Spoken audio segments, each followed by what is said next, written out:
And we're live on In the Circle in an actual decent time frame for a change. Very surprising that we are, but we are. It's In the Circle live here. Eric Lopez here in the studios, joined by our special guest, Boston University head coach Ashley Waters. And as we're both in the East Coast, we're kind of happy that we're on live early, but at the same time, we're kind of confused because, Coach, we still don't know who's going to be playing for the national championship. And I think that's the big story. With Mother Nature playing a role in this, now we got to wait till Monday to find out. For those who don't know, Florida State just beat Alabama. And because they had a big over 2-hour rain delay, they've decided to move the if necessary games, Oklahoma and James Madison, and Alabama and Florida State, to Monday. And now the championship series will not start till Tuesday. This has kind of been building with some of the chatter after the late night session and the elimination Saturday session. But Coach, so welcome on that note. Kind of what's your reaction to this first? Before we get into the games, this is historic. It's the first time that we are going to have an if necessary game at the World Series since 2003. Very unique. Yeah, I mean, I think in our sport, there's weather. It's not a controlled environment. So you have to understand flexibility and adaptability. And I feel as though the NCAA could have done a better job preparing for this. If you're watching these games, you have adrenaline, you have excitement, you have highs and lows. Now imagine being these student athletes who are on the field. These are the best in our game being asked to perform at the highest level without any sleep. And, anyone who has done any research on athletes and sports and sleep, they tell you that you can't physically perform at your best without the proper rest. So, I think the sport is incredible. And obviously, we're not asking for much. I think just more to be treated fairly. So I thought it's necessary. I think it's good that they're pushing the games back, giving these kids a chance to actually rest.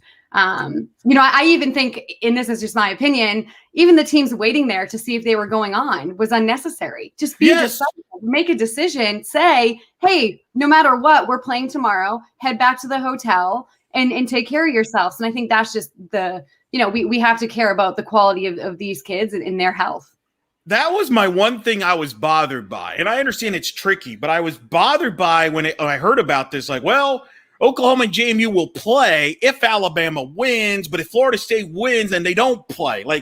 I can't even imagine how your mental psyche is like that. To me, either you play or you don't play. And I understand what they're trying to do. They want to try to keep it fair, I guess, quote unquote, fair and balance where both games are played at the same day and not have one play on one night and the other. But when it comes to the rescheduling, it's never going to be fair. And, I don't think no matter what you do, it's going to be fair. But that was the part that perplexed me a little bit because my concern here, Coach, and they've announced the times, and you see it, by the way, the times right there, you see OU right there. But I am surprised they're going to start, I think the OU game is actually at 4 Eastern and then 7 Eastern for Alabama, Florida State. Weather could still impact this. We don't know. You and I have been both to Oklahoma. It could come in a moment's notice. I'm surprised they're playing it that late, considering they're one delay away from having another midnight situation. The other thing that I'm going to bring up later in the show is when we have Vic join me and Justin, the other thing that's kind of perplexing to me, and they play the Big 12 tournament there. They have multiple fields. And I know it's not the ideal situation, but I've seen this in Division II and Division III. I just covered Division III championships in Salem. They had weather issues. They played in multiple fields. In an emergency, why not use that second field? I know it's not ideal, but if you really want to stay on schedule, use the second field. And I feel there's a reluctance to do that. And I feel like we're trying to put everything in a peg hole that maybe you're really leaving yourself with no room for error. Yeah, I mean, I think everything's about ratings, right? And TV and ESPN. And, I think when it comes down to it, they're looking for obviously the biggest fan base and, the capacity to have all those people watch and to have the stadium filled. I mean, that's kind of the ideal setting. But, I think what people don't necessarily understand is there's some people that kind of jump on this bandwagon in this last week to see this softball, which is wonderful. And we love that. But these kids have been working since September, and it's been a really difficult year, a challenging year with COVID, right? People have been in and out. And I think when you look at it, you get to this stage and you have a chance to win a national title in what was arguably one of the most difficult years in history, and they're not getting treated properly. That's what it comes down to. Give these kids a chance to rest. Weather's going to happen. That is the way it goes. I just think, I don't think they're going to play on other fields solely based on the fact that the experience is in that field. Hall of Fame Stadium, when you look up, I mean, that is an atmosphere that's once in a lifetime. Win or lose, those kids are going home with memories of just feeling what it's like with that crowd and that excitement. So, it's just interesting. I think obviously similar to you, I think those kids should have been at the hotel. OU and JMU, I think they should have been resting. Yeah. And I do think that they should start earlier tomorrow. You have a bigger push. Even if it's 1 p.m., what's the difference? You're elongating, the night based on, the possibility of weather, which is proven the last 2 days. It's a factor. Clearly they didn't have a plan and they got caught with no plan. And that's the big disappointment. There was no plan. It seemed like everybody was going, oh, wait, it's raining. What do we do? It's just like the outfield fence. It's the same thing. Oh my goodness. What was that? It's reactive instead of proactive, Right. And they're adding it in during the game. So what would you do scheduling? Well, there's been a lot of suggestions. Jessica Mendoza suggested the Baseball World Series schedule, which I don't like. I don't know if you want to drag the tournament into 2 weeks. That's a lot to ask people to stay in one place for almost 2 weeks, like they do with baseball. But I do think there's room to maybe add a day. Why not add a day between the semis and the final? Kind of if you have some scheduling issues, you could use that day to play the games. And if you don't, then you have a day off and maybe do media availability or home run derby. I think a day, and maybe this is the test run here with now using this formula. It'll be interesting if the TV numbers are good for Tuesday, Wednesday, Thursday, maybe this will be the move to go moving forward. What do you think? Yeah, I mean, I think it's incredible softball, and I think it's incredibly exciting, and I think people are going to watch it regardless of what day it's on. I mean, you can sit there and look last night. I mean, I'm fighting myself at 2 a.m. to make sure I'm seeing the final out because that's how drawn in you are. And regardless of me being a coach and being a part of the sport, I mean, I talk to people all over the place who are so invested in this week, and they're basing their schedules and their daily lives around when softball games are. And I think that's incredible. They have to understand that people are going to watch, right? The fan base is there. People have bought in. They love this sport. So I think for them, if this is stretched out an extra day, that's not going to change anything. It's just a matter of the NCAA committing to it and the financial piece of it. Right. So it's one more day in a hotel. It's one more day for, so I think that's probably maybe the main factor of it. But I do think another day could be built in. I think it's necessary. Obviously, we say in our sport, you can ride a pitcher and a pitcher can throw, every single game. But I think you're recognizing in this World Series, it's been a little bit different. People have been utilizing their number twos a lot more, even number threes. Right. And you look at UCLA and all of a sudden they don't have Framo and it's a different story. So for me, I think that day of rest gives them a chance if they have a 1-2. Maybe you get to ride your one a little bit more and push her a little bit more. I feel like that was one of the reasons why the schedule has been set up this way. They're trying to encourage this not become a one-pitcher tournament, right? Because if you give more days off, like we're going to get into this, I think JMU gets a big break here because it gives Odyssey Alexander more rest here, and they could throw Odyssey if they just decide to do that here on Monday. We'll get into that, but I think they're trying to avoid that. But, if you give too many days, that's kind of the risk. But nonetheless, I am very interested to see how this goes. And yes, as somebody pointed out, it's a gate, not a padded fence. God, that was pretty funny. That's pretty funny. But nonetheless, here we are. So we have 2 Monday games. Let's start with the game that just happened. Florida State, they've now won 7 elimination games at the Women's College World Series going back to 2018. They beat Alabama 2-0. Great pitching there from Kaylin Arnold, and then Sander Cock coming in against Kilfoy. Let me ask you about that. Were you surprised that Alabama did not use Montana Fouts today? I don't even understand it. I mean, I think that's a done deal if she throws, right? And even when they had runners on or putting people on, put her in. Let her get the final 4 out. But that was the part I was surprised. That was the surprise. For me, if you wanna go with experience, I mean, obviously, I have a lot of respect for Pat Murphy. I think he's absolutely incredible, and I believe that team is a force. I think the second OU got in the losers bracket, all of my chips kind of went to Bama. I was like, okay, they got this. But not starting her tonight. I mean, I think that gave Florida State momentum, and I feel like Florida State is a team that thrives off momentum. Right. They are scrappy. They are gritty. But the second they get something, they roll it. And I think even at the end of the game, they said that their motto, they pass the bat. Right. So to me, they had a chance to pass the bat tonight against Montana Fouts. People don't pass the bat. So I mean, it was I didn't understand it. And I mean, maybe there's something that we don't know. But I thought Fouts would have had the win tonight. No problem. There was a couple of things that I was wondering about from that standpoint. I agree with you. I would have gone with Fouts, especially you had the day off. You had the day off. It wasn't like you were throwing yesterday, but I could understand the decision if you knew that you were going to play today, a second game, right? Like, I think when he made this decision in his back mind, remember they played earlier today when this game started. He's probably thinking in his mind, let me throw Kilfoy, who, and people have been blowing up my phone throughout the last hour or so. But one of the theories I heard, and it's a valid theory, and I want your thoughts on this. He figures he needs Kilfoy at some point here. Like, he does not anticipate throwing Fouts. Let's say you get to the championship series. You're probably not going to throw Fouts every game in the championship series, especially if you're playing Oklahoma in that offense. So why not throw Kilfoy here where there's less pressure, quote unquote? You have a game in hand, get her that experience, and maybe you can win with her. And it wasn't like she pitched bad. I mean, they couldn't hit. I mean, they couldn't hit. So I think I understand that logic. The thing that surprised me was once you had the rain delay, and I am assuming they told him that, hey, you're not playing tonight if you lose this game. I was surprised he didn't bring her in relief, because there was that moment where they were threatening in the fifth. I think it was the fifth inning, and he let Kilfoy hit. I thought he would have, and I think they discussed it briefly on the broadcast, but why not bring Fouts in relief there, pinch hit for Kilfoy, try to get that lead, and just get yourself to the championship series. Now, it's also worth mentioning 2 years ago, Patrick Murphy did not throw Montana Fouts twice. Remember, against Oklahoma, she beat Oklahoma, but did not want to do it. And he said, I'm thinking about the kid's health. And maybe that's a factor that he knows in the back of his mind, I'm not going to throw Montana Fouts twice in a day. So I'm going to take my chances with Kilfoy the first game, and then worst case scenario, I'll have Fouts winner take all game. That's my kind of rationale from that. Yeah, and I think that's what it is. We're all going to have like different theories or what we thought, and I guess we'll never really know. But I know that the broadcast has obviously been talking at length about Montana Fouts in the offseason and what she did strength conditioning wise to get her body prepared, to get mentally prepared.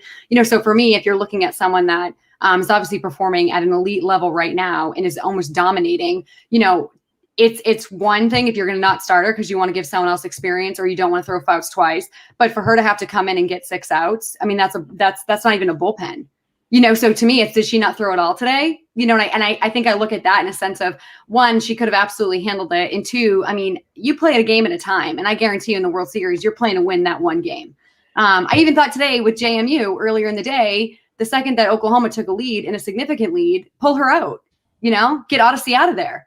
Because she's obviously the one that's probably going to go again. So, I think when you get here, you win and lose with your best. And I think Montana Fouts is the best. And I would have obviously thrown my chips in that basket and rode it and saw the way it works. But I think to me, if you're getting the championship series, doesn't matter how you get there. If it's one arm, it's one arm. I would just ride it just to have that opportunity, because Florida State's rolling and you never know what can happen. That's the thing that's so nervous now. Everybody's on the even playing field here. I mean, if you're Lonnie, she's got options here. She could go back to Sandercock. She could go back to Arnold. She could start Watson. I think she's going to go by committee, and it's going to be a low-scoring game. I've seen Florida State a lot, obviously, being in Florida. This is how they win. Low-scoring, pitching, defense. They're not the dynamic offense that they used to, but they're veteran players like Danny Morgan, who were part of the national title team, is stepping up here. And all of a sudden now, winner take all primetime. I mean, it's a lot of pressure on Fouts. Now, again, she's fully rested and on 2 days rest, basically. Yeah. But man, I also think too. I think Johnny. I think the one thing I'd say about Coach Almeida is I think she makes the decision to change pitchers before damage happens. Yes. I think that they change pitchers brilliantly versus there's so many coaches that wait for the damage to happen and then all of a sudden they come out and switch it. Where I'm like, no, change it while you have an actual opportunity. You know what I mean? Change it while you still have hope or while the game is close. And I thought Lonnie does a great job with that. Well, and I've talked to her about this year. She's changed. She's adapted. I should say, not change, adapt. They don't, this year, I think they've only had 11 complete games as a staff. She used to just let, Lacey Waldrop, Jessica Burrows, Megan King throw the whole game. This year with this particular staff, she's adapted. She says she hasn't had, she doesn't do that. She kind of gone more by committee. Yeah. So, that's kind of to your point. And I think she knows her pitchers. And I think you're right. She knows she can go. Watson's been kind of their designated closer in the postseason. Yeah. But as you saw tonight, I think Lonnie, and I tweeted about this, I think Lonnie, knowing that she didn't have to play later tonight, brought in Sandercock there to close the game. I don't know if she brings Sandercock in that spot if she knows she's got to come back in a few hours to play. Maybe she still does, Yeah. But I don't know if she does. I think she maybe goes to Watson there and then saves, because she's got to throw Sandercock later. But knowing that now you don't have to play till tomorrow, she brings in Sandercock. And I think that's why that decision is a huge ramifications on how the game changes, no matter what decision you make. And I thought that was huge in Florida State's favor. 100%. And I think if he had done that with Fouts, you would have been in a similar situation. And maybe the game would have been elongated, but I don't think that Florida State was going to score off Montana Fouts. I mean, if you're looking at, she has shut down the most prolific offenses and done a really great job of that. So I think it's very difficult to generate runs off her.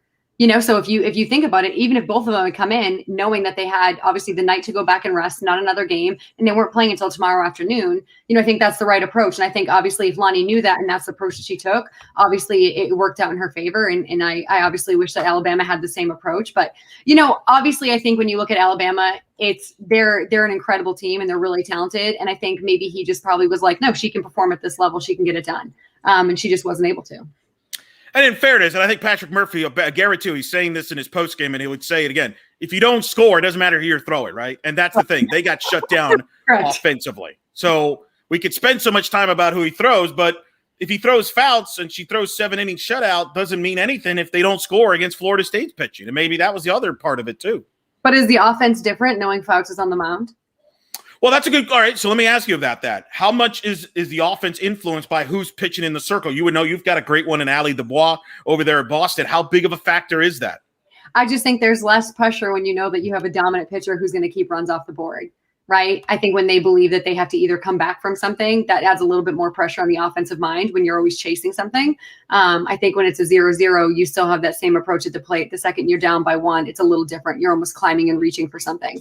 So I think for me, I think teams play differently behind the pitcher that they believe is the one that's going to get it done. What do you think both teams do here? What do you expect to see on Monday night now, which is 7 Eastern is the start time apparently. So what do you expect from both teams? They, play this tight game. Now they got to play. They know now. They will know when they step on the field, the winner is going to play for the national championship. The loser season's over. What do you think the mindset will be for both teams here on Monday? I mean, I think it's winner take all. And I think these kids obviously have a championship mindset. They've obviously played at a really elite level. I think for them, they've both played really great games within the World Series.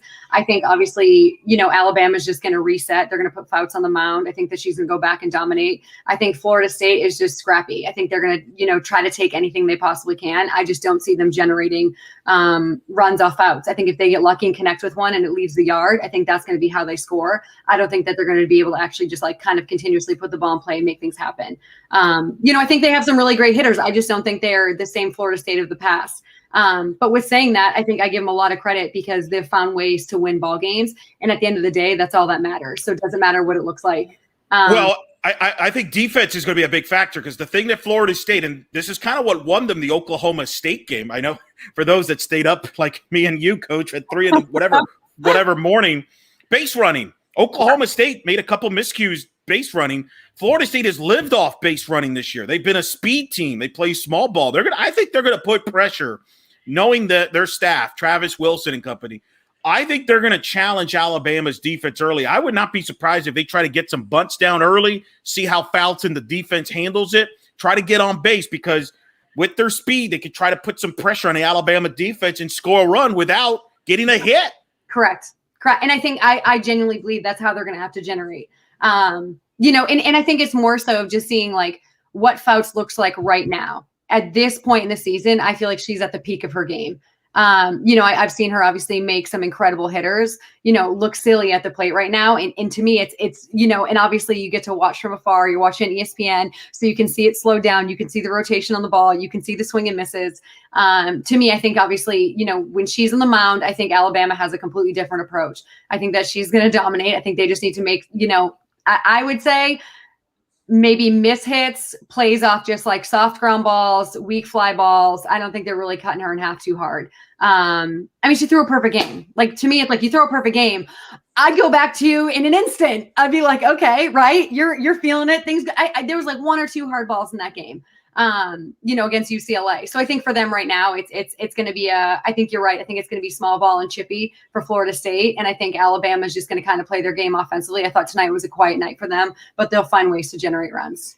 What do you think Alabama needs to do? What did you see there that wasn't working that they need to maybe work on here? Because they're going to see likely Sandercock again. They might see Arnold again. So what adjustments do they have to make? I think she threw Arnold because Arnold was obviously at Tennessee and probably had thrown against them prior and done well. So I think she had some sort of inside scoop on that piece. Obviously, her changeup was incredibly effective against them. But no, I just think for them, I think stick to their game plan. They're a team that puts the ball in play, but they can cut things in half. I felt like they swung early in the count towards the end of the game, and I think they were swinging at pitches that were Sandercock's pitches, not necessarily their pitches. So I think just being more selective. They're a team that doesn't make a difference what the count is. They can be behind. But they find a way to cut things in half. I think they were just like chasing early and getting pitches that weren't necessarily in the zone for weak ground balls, which, I mean, obviously hats off to Sandercock because that's exactly her game.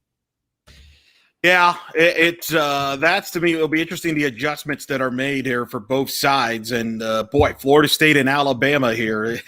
It's good. One winner take all. It's pretty wild. And then before that, we got Oklahoma and JMU. And, they played about 10 hours ago or 9 hours ago.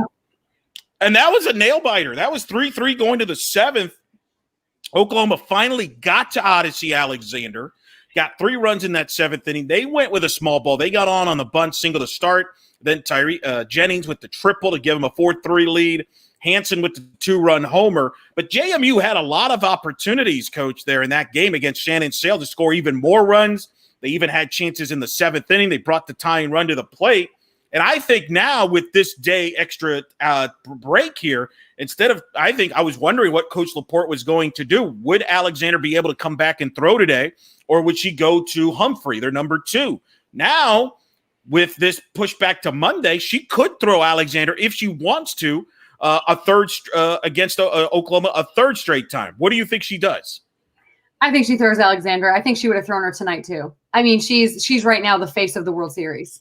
So for me, when you have people jumping on that bandwagon and behind her, I think there's a lot of confidence for her going on the mound. Listen, Oklahoma, I mean, that is a force of a lineup. I mean, I don't know how you necessarily contain them. I think that you beat them once and then you can't beat them again. And I genuinely believe that. I mean, that is stacked. If you look at their offensive stats, you look at their batting averages. I mean, what is that kid's name that's in left field right now? Donahue? Who they just brought in. What?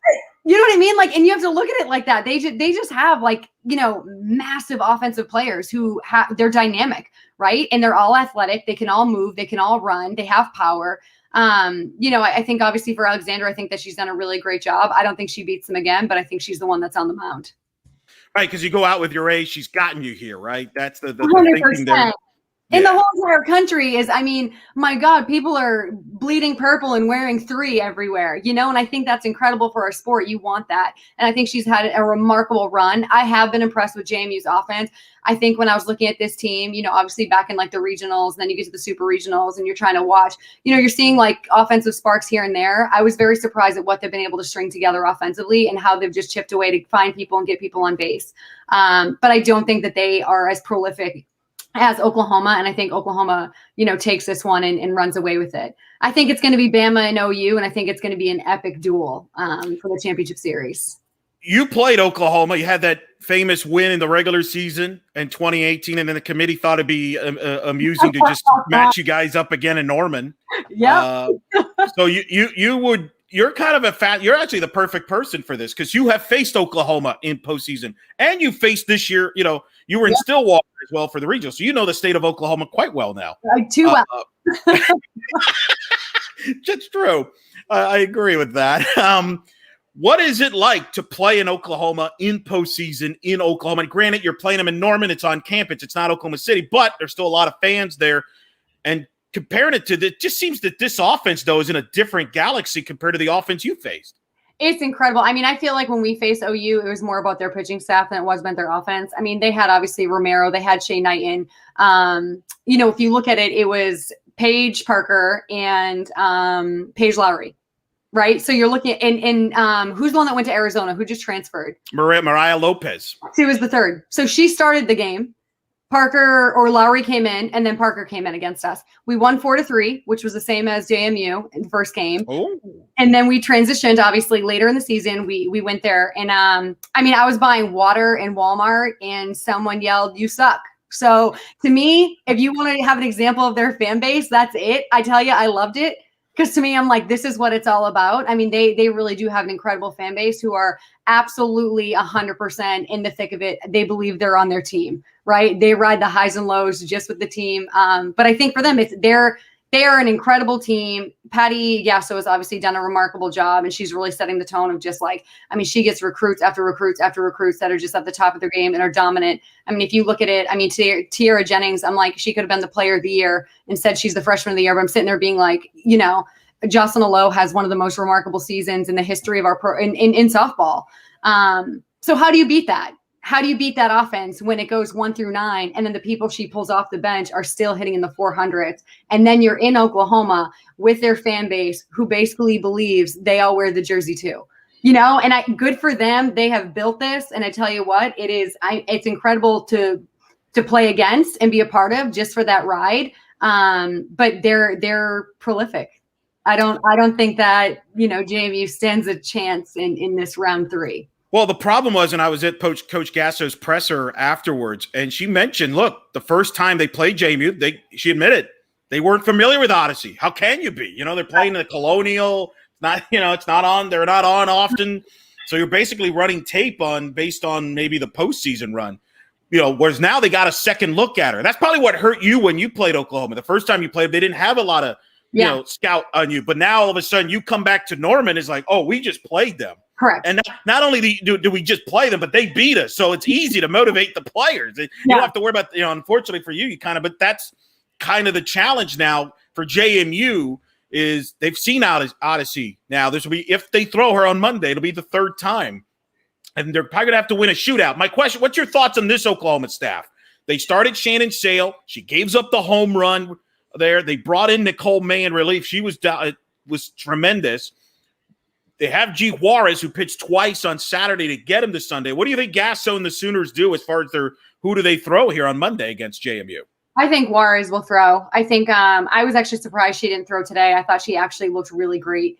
Obviously in her 2 outings the day previous, but she might have needed a day of rest. But I think that obviously in terms of what we're looking at, I thought Shannon Sale, I thought it was a very similar situation. Runners got on, they were putting pressure on. They had runners in scoring position almost every single inning before that 3-run home run. So to me, at some point, I thought they were going to make a change. I think they should have made a change here, and I don't think JMU gets on the board, to be honest. And it's a different situation. So, it was a close game for what it was, but obviously they ran away with it in the end. And I think that's what Oklahoma does, right? Like you give them an inch, they take a mile. So they just need something to drop to kind of get that momentum going.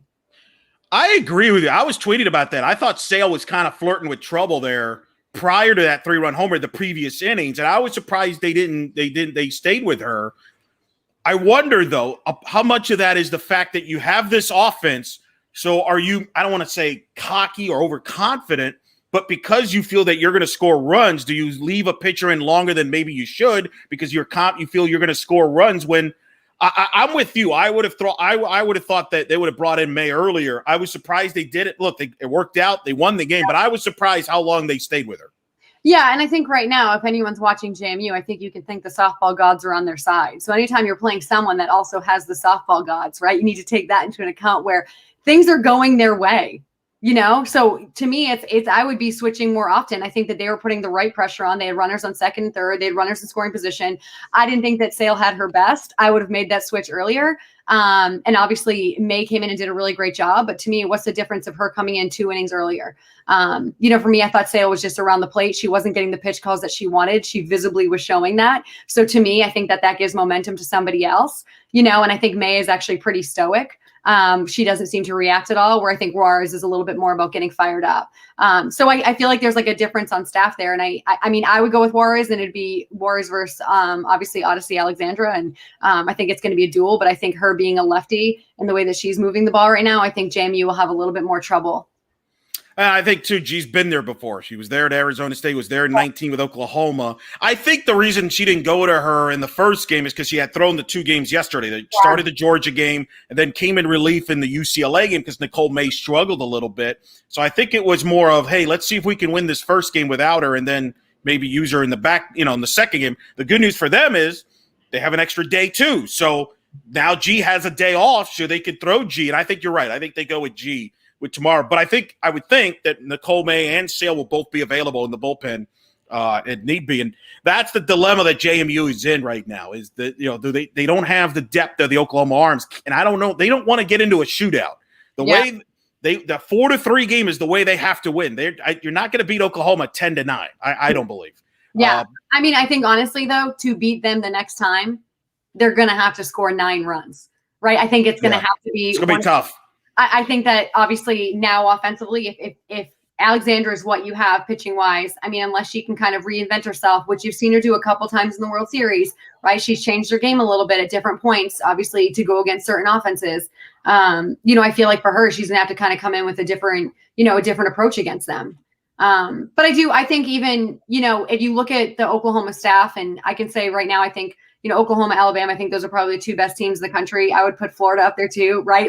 But I believe those 2 are the best 2 teams in the country right now. But I don't think Oklahoma has been tested enough. Therefore, maybe pitching wise, I think they're sitting there kind of making changes a little bit later than they should, based on the fact that they're used to scoring. What was it even coming into the World Series? I don't even know what it was, what they were averaging. 11 runs a game. They've scored 10. Yeah. Yeah. So to me, it's like this hasn't even probably been a thought process that they've had to go through. I mean, Georgia beat them early on, and that score was 100-99. and then they lose to freaking Oklahoma State, which that's a great in-state rivalry. That makes sense. That's like a bloodbath going back and forth. And then JMU, snips them a 4-3. But I do think that they haven't been tested in a sense with their pitching staff where they've really had to think too much about it based on the fact that they're putting out 12 runs a game. Right. And sometimes you leave your pitcher in longer because you're going to score runs. Whereas if you're a team that is going to scratch out a 2-1 game, maybe you don't leave the pitcher in as long. Correct. So we'll see. This is In the Circle Live. Eric Lopez alongside Ashley Waters, BU's head coach. Andrew Feeds chimes in, says Coach Waters would be a great TV analyst. Well, you're not going to get an argument from me. Look at that. You're got fans in there. Some people are asking about Odyssey's foot. She got hit on that pitch by May and took first. They asked Lauren Laporte about that after the game, and they asked Odyssey about that. They both said she's fine. I'm good to go. Did you see notice anything after that? I did not.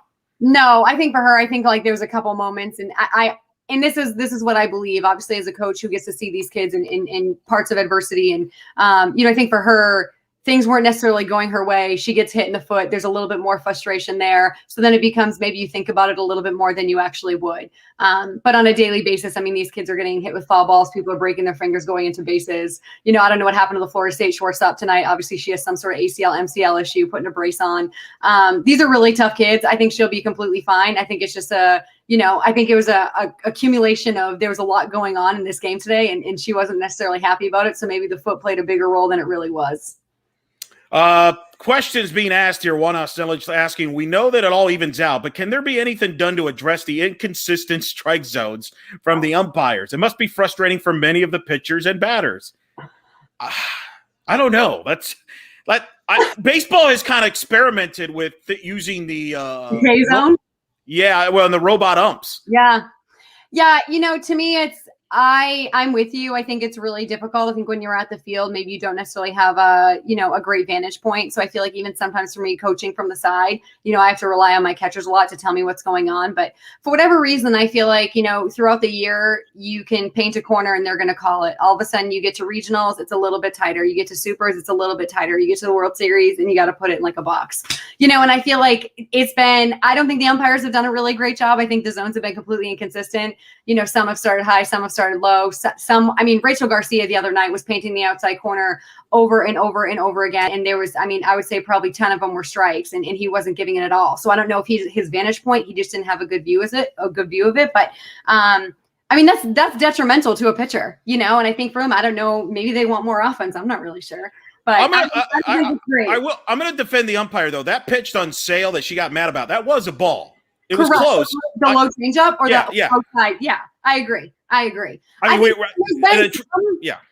In big moments, I just think the consistency of it, to me, it's like if you actually know what the zone is, you have a better chance to throw to it. The fact of when it changes from, the first 3 innings to all of a sudden to the 6th to the 7th, to me, that becomes an issue. And I think we saw this with Odyssey against Missouri in that last inning. She couldn't find the strike zone again. And to me, that happens too often. Right. And pitchers are going to want every single call. Catchers are going to want every single call. However, there have been misses. I will paraphrase, not quote. paraphrase what Mike Condrea said, because it was funny. I asked Mike Condrea prior to the Super Regionals in Arkansas about instant replay, which to me, I think it should be the bigger topic, is instant replay. Like, softball is the only sport, by the way. This is in the NCAA. Volleyball has it, soccer has it, baseball has it, football, they all have instant replay. Softball is the only sport. So Eric, the Little League World Series has it. Touche. So we need to get that first. I don't know why that hasn't. I've had Coach Perez on, back in, she's been fighting for this for 3 years. I don't know why especially in the postseason. I understand the argument why some people don't want to have it in the regular season because of the finances. Not every game is televised in the regular season and stuff like that. So I get that to some extent, but every game in the postseason is televised. Correct. There's 42 cameras at the World Series. Yeah. And even if you saw in the SEC tournament, Pat Murphy had 2 calls overturned in his favor. So to me, that was a display of, hey, how much is this needed? And it's nothing against the umpires. A lot of these plays are bang bang, and what you so to me, you have to. It's very difficult to make those calls. So why don't we, for the athletes, get it right? Agreed.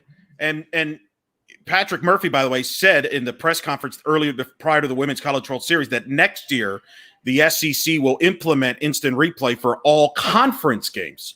They were going to do that this year, but because of COVID, they pushed it back to next year. So the SEC is ahead of the curve on all this, and I think it's not too far before the SEC will start just using it for every home game. I think that's the direction they're headed. The question is, when will the other leagues follow? That, to me, is very interesting. But I asked Mike Condrea, it was interesting, because I asked Mike Condrea prior to the Fayetteville Super Regional about instant replay, because he's a proponent of that, and he talked about how baseball is used.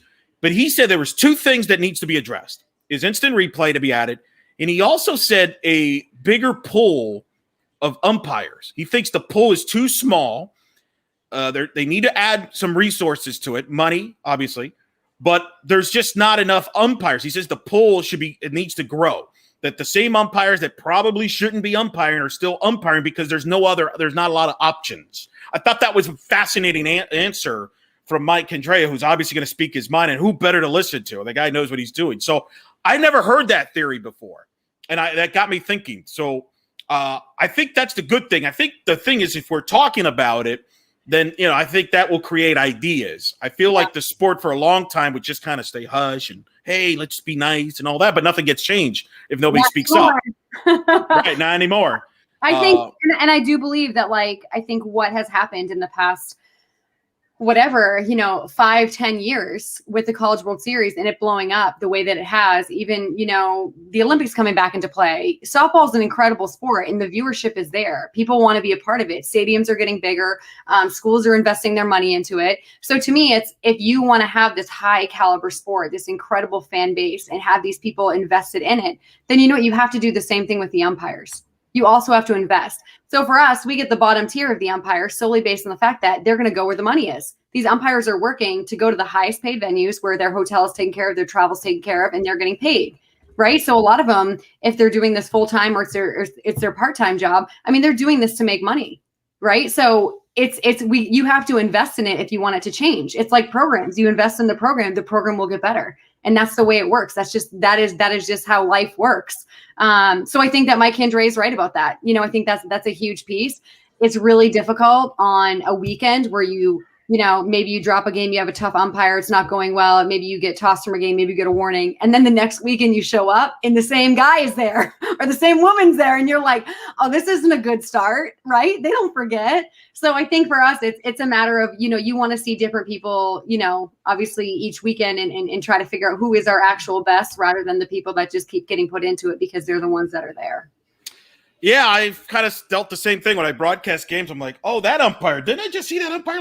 I see that umpire every year. And it's still the same strike zones or calls that are made. So I thought that was fascinating from Coach Condrea there and his comments there. And, hopefully we don't know what his status will be moving forward. You faced Coach Condrea, right? Did you were in the – no, you never faced him? No, so I that was the year before. No, 2 years before I took over. Before you got there, that's right. Yep. They gave him a run. BU was excellent at that regional. Yeah, it was a big time regional there at Tucson. There, that a lot of legends there. You fake with Coach Kedrea out there. We'll see what happens with him there. What you make of all that? What TV obviously speculation about him. Will he retire or not? He chose not. He didn't address it in the post game presser. He says he's going to think. He's thinking about his players and he'll make this decision on his terms and stuff like that. But his players that support for him, I thought was so tremendous, and the alumni there. And I know that's what you've been building at Boston as well with the alumni and things like that. That had to be special as a coach. Mike Kedrea, I'm sure, had an influence on you in some ways or form as you're getting into coaching in softball, right? 100%. And I think growing up when, USA was at like a pivotal point and everyone was obsessed with, them winning the gold and, getting to see Jenny Finch. And, I think when you look at it on the Breakettes, I had the chance to play them. I had the opportunity to actually play against them, and Kedrea was coaching against that team, which was really cool. So, I think when you look at coaches like that and you can see the people that show up for him and what they're saying about him, their words and obviously even his words, you look at that and like he's someone that's made an impact and made an influence, and it hasn't always been about like the wins and losses. And, I think for him, if he does go out, he goes out on top. It's very difficult to make it to the World Series. And I tell our kids all the time, there's one team standing in the end. There's one team. Out of, almost 300 softball teams, one team gets to feel that. And I think for him, I think you could walk away being like, hey, you know what? I got back to the World Series. I've been, the winningest coach in Division I history. I've coached Team USA. I've won gold medals. I mean, his career is so complete and he's going to walk away a legend, whether it's this year or next year or whatever. But, good for him. I think this year was really challenging. And I think even like Lou Harris-Champer today, it's like, it strikes you whether you have a connection to him or not, solely based on the fact that when you're invested in this sport, you see these same people over and over again. And especially on TV, it's the teams that make it, that you get connected to these coaches and these players. And, it hurts when any one of them leave, but good for them for feeling like, they're ready for their next chapter. And they've certainly left their mark and left our game better than it was before. Yeah, Lou Harris-Champer announcing her retirement today. Sunday caught people off guard. We'll be joined by Justin McLeod of Justice World, and Victor will join us, both from Oklahoma City here in a little bit. We'll discuss that in length over there. A lot of comments here, Coach. A lot of compliments. People are asking for you to take over certain programs. I'm not going to ask you about. So you got fans. You've got fans, Coach. But I will. So I won't address any of that. I will ask you about Nicholas Sanchez's question he has for you. Who do you think is a difference maker from tomorrow's game? Montana Fouts, no question. I think Tiara Jennings, G. Juarez. I think Sandra Cook. Sandra Cook there for the story out. Yeah, that's who I believe will. I think Odyssey, and this is an unpopular opinion, I think she has had such an incredible run. I think she is phenomenal. I mean, I've been so impressed with her. She's so competitive. She has incredible swag. I think Oklahoma offense is way too much. So I think GWAR is going to step in. I think she's going to do a really great job as a lefty, just mix it up, change it up a little bit. I think they're going to have a hard time generating runs. And then I think you switch it to the night, and I think Montana Fouts is going to be Montana Fouts. So it's not going to be her 21st birthday. It's going to be her 21st birthday in 2 days, and it's probably going to be the same result. It's sounds to me like your low scoring games. Are you predicting, especially in the Alabama-Florida State game? Alabama-Florida State game, I think I'm going to say right now it's going to be like a 4-0, 5-0 Alabama. I think Oklahoma, JMU, I think that's going to be – I think they're going to run away with it. So I think it might be close to start, maybe do kind of what they did today, chip away 1 run, 2 runs, 3 runs, and then it's going to blow out in the end. So I think by the 4th or 5th inning, I think you're going to see a significant gap between runs. Yeah, we'll see what happens. We'll see what happens there. But you think 2 good? I mean, yeah, JMU is definitely in a tough fight. They need to get off to a good start against Oklahoma. I think Alabama, Florida State is going to be I think it's going to be a good game. I think it's going to be good back and forth. I think it's going to be a good battle. I just think Montana is going to dominate. I think that JMU and Oklahoma, I think it's going to be a good game to start. I think Oklahoma is going to, prevail. And I think they're going to prevail in a big way. I think they are the type that you punch them, they're all punching back. Yeah. And that has been their approach, their mentality. I think they've said for years, like that championship mindset, but I got to tell you, they're a team that answers, and they answer in a big way. And I feel like for them, as they've played in this tournament, they've gotten better and better and better. And I do feel the same against Florida State. I just think that Fouts is a difference maker. Really big time difference maker for sure there. What do you big TV numbers too? Hopefully we get a lot more people keep tuning in there. That's got to be exciting for you. Obviously, watch a lot of people tuning in. It's been a big social media thing. The sport's growing in all different levels throughout the country there. And I think that's a huge step. And, I think JMU, I'll leave you with this. Last thoughts before we let you go. You've been phenomenal, by the way. You've got more people wish that I would leave and you stay, but I don't. All right, well, Eric, get off. I might lose my job because of you, but that's okay.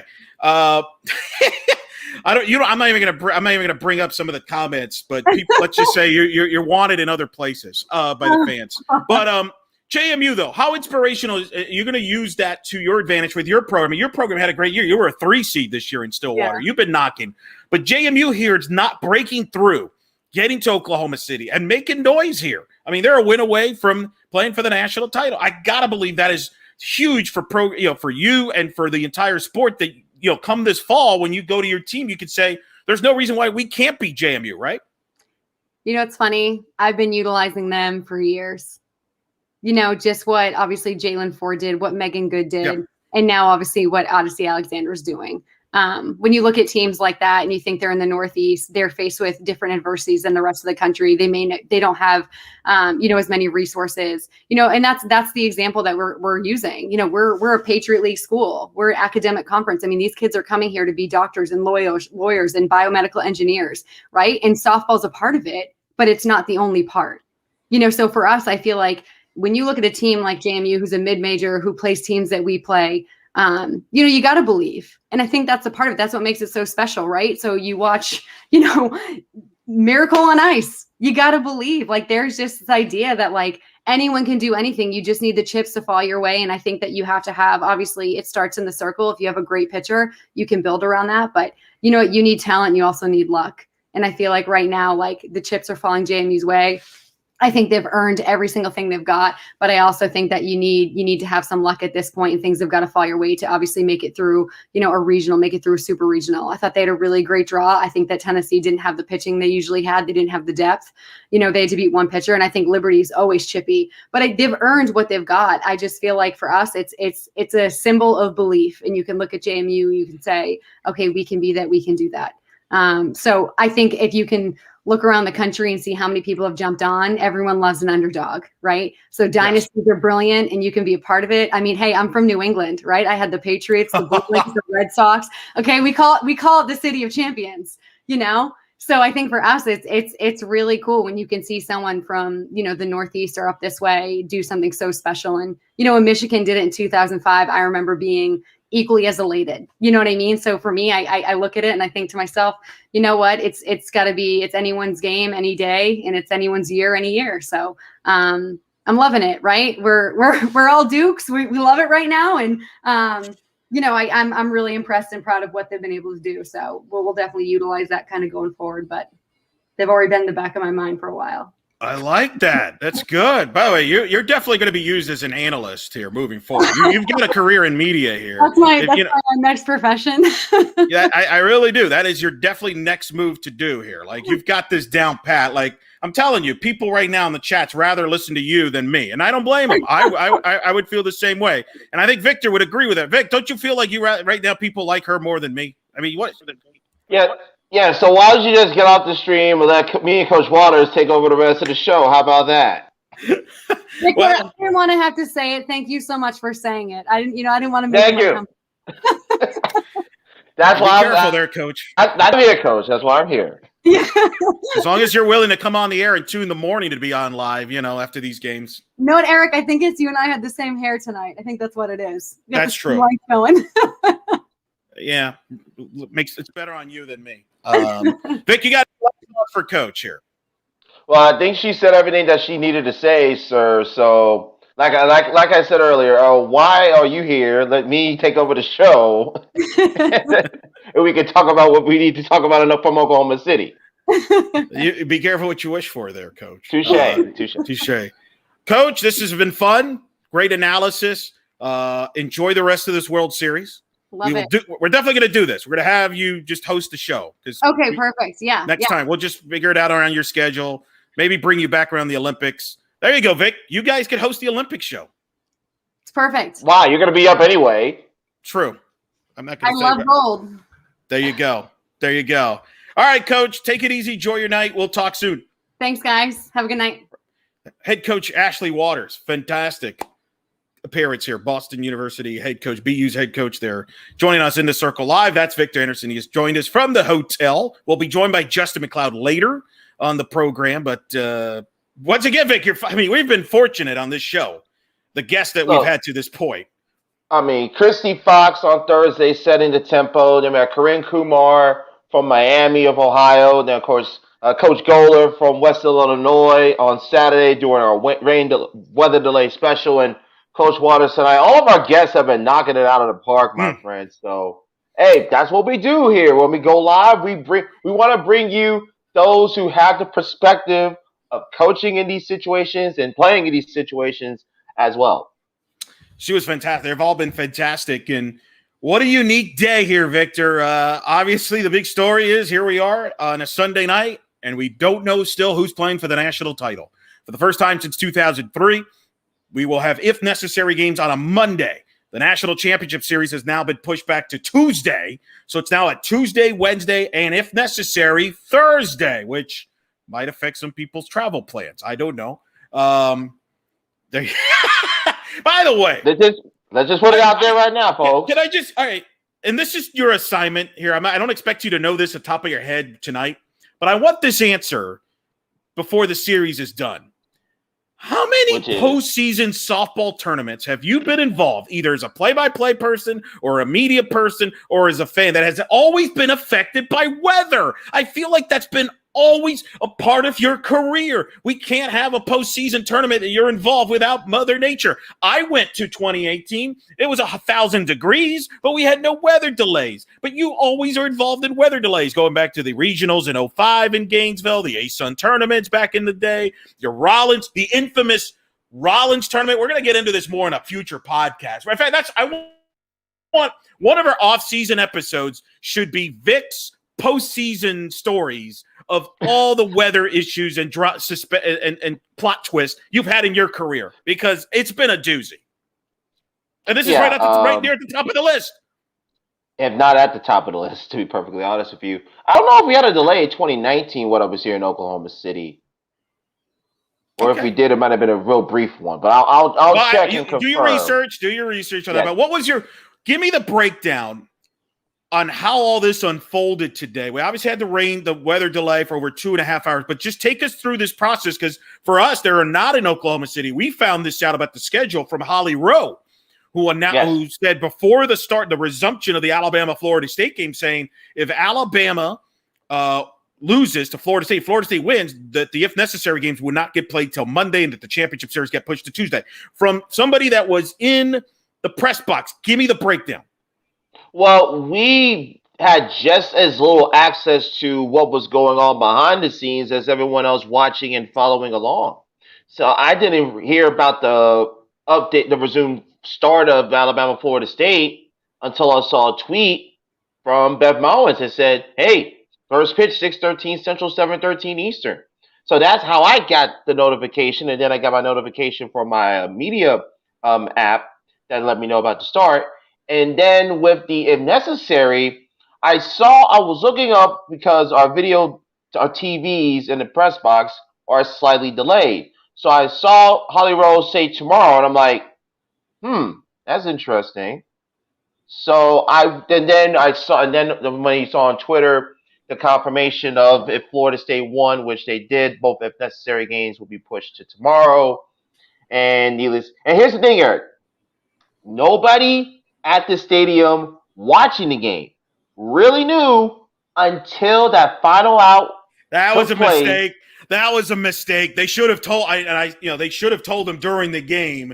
I feel like they didn't, because they didn't want to. Maybe they didn't feel like they wanted to distract what was going on the field. But you tweeted it out once they found out. Oh, they weren't happy, were they? A ton of boos because there are already a lot of Oklahoma fans that were making their way into the stadium already in the stadium because they were under the presumption that they were going to play JMU next and for the spot in the champ series. And again, once the PA announcer made the announcement, there were a lot of boos and people in the press box were confused about because they didn't know what time the games were going to start. Nobody knew what time the games for tomorrow were going to start until they actually announced it over the PA system. That's incredible. That is unbelievable. Only in softball, ladies and gentlemen. Let's bring in softball. Let's bring in the man, the insider that I've received many text messages tonight saying, ask Justin what is going on. He knows what's going on. You apparently have a lot of influence here. Apparently. Justin, what can you add to what Victor just said from what your sources and talking to people about how all this unfolded? I'm stunned what Victor just told us about the fact that nobody knew about this.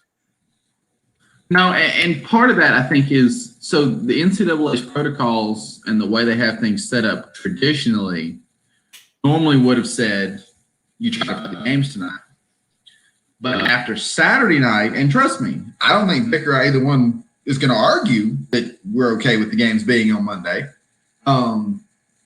It was one of those where I think the response to a 2:30 final out or whatever time it was felt like 2:30 Wednesday by the time we got. Oh, it was. I was up. Yeah.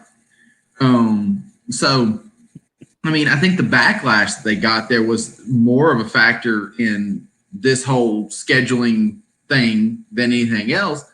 Now, but to Victor's point, and he's right, we in the press box, never got okay, this is what's going to happen. Okay, this is how this is going to go. Okay, if this, then that. We heard about it from somebody who heard the TV. Heard Beth Moen say it on TV. And I understand that there's TV gets it first. I'm not moaning and groaning about it. But nobody told us. So and I hate it for so many of those fans who were in the stands because I mean, I don't want to say they were blindsided, but they kind of were because you're sitting here thinking clearly. I sat through this, ready for my team to get out here. Right. Oh, by the way, he's not playing until 3 p.m. tomorrow. Well, here's the problem. And Coach Waters was on with us, Justin, earlier, by the way, was on fire. I mean, whoa. She does not hold back.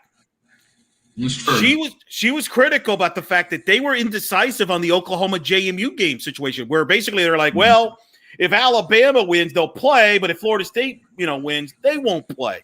Now, I understand what they're trying to do. They're trying to make it fair where both, if necessary, games are played on the same day and et cetera.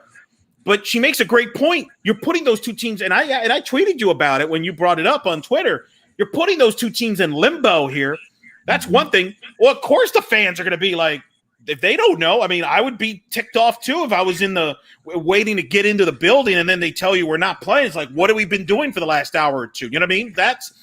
I think they needed to make a call early. What is clear here, regardless of what and we're going to get into some of this hot topic because I think there's been a lot of stupidity out there. So I'm going to go off here a little bit later. Don't get me wrong. Oh, boy. But the one thing I will say here, what is clear here, there was clearly not a plan in place in case of a delay of weather issues, which to me is just mind-boggling. You have to have a plan if weather impacts the schedule. Clearly there was not, clearly.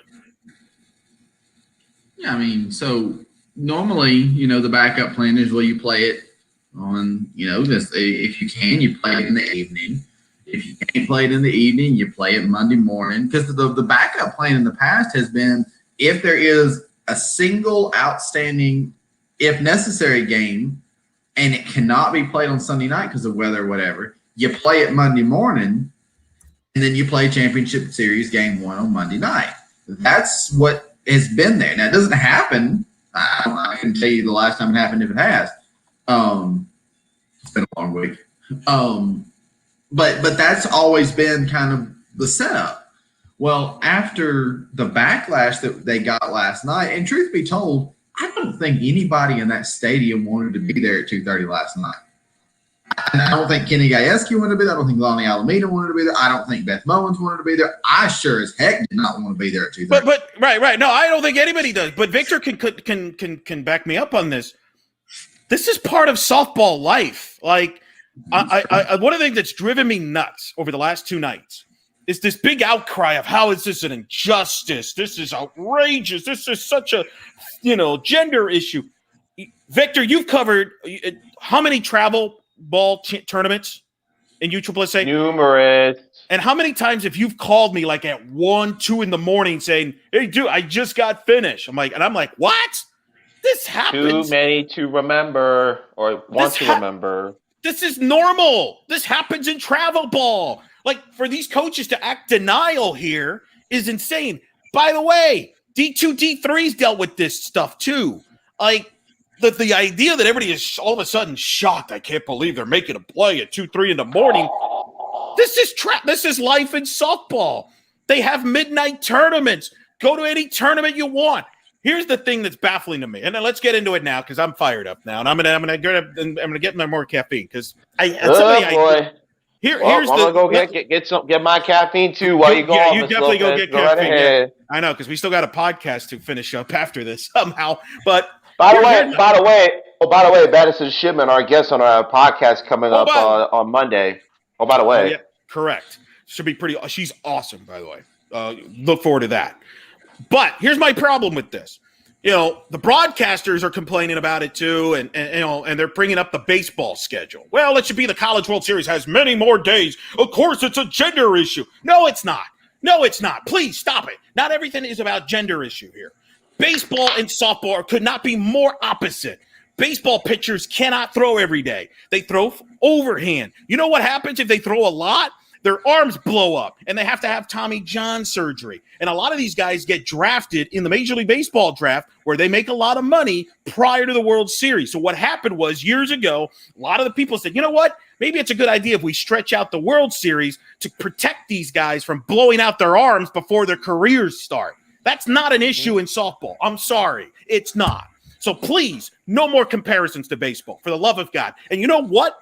One of the reasons why softball is really popular, because we're not baseball. Why are we trying to be like baseball when baseball has issues that softball is taking advantage of? In other words, soft baseball is too slow. It drags on. By the way, is there any buzz this weekend over the baseball postseason? You know what's going on right now. Does anybody care? No, nobody cares. So why the heck do we want to be like them?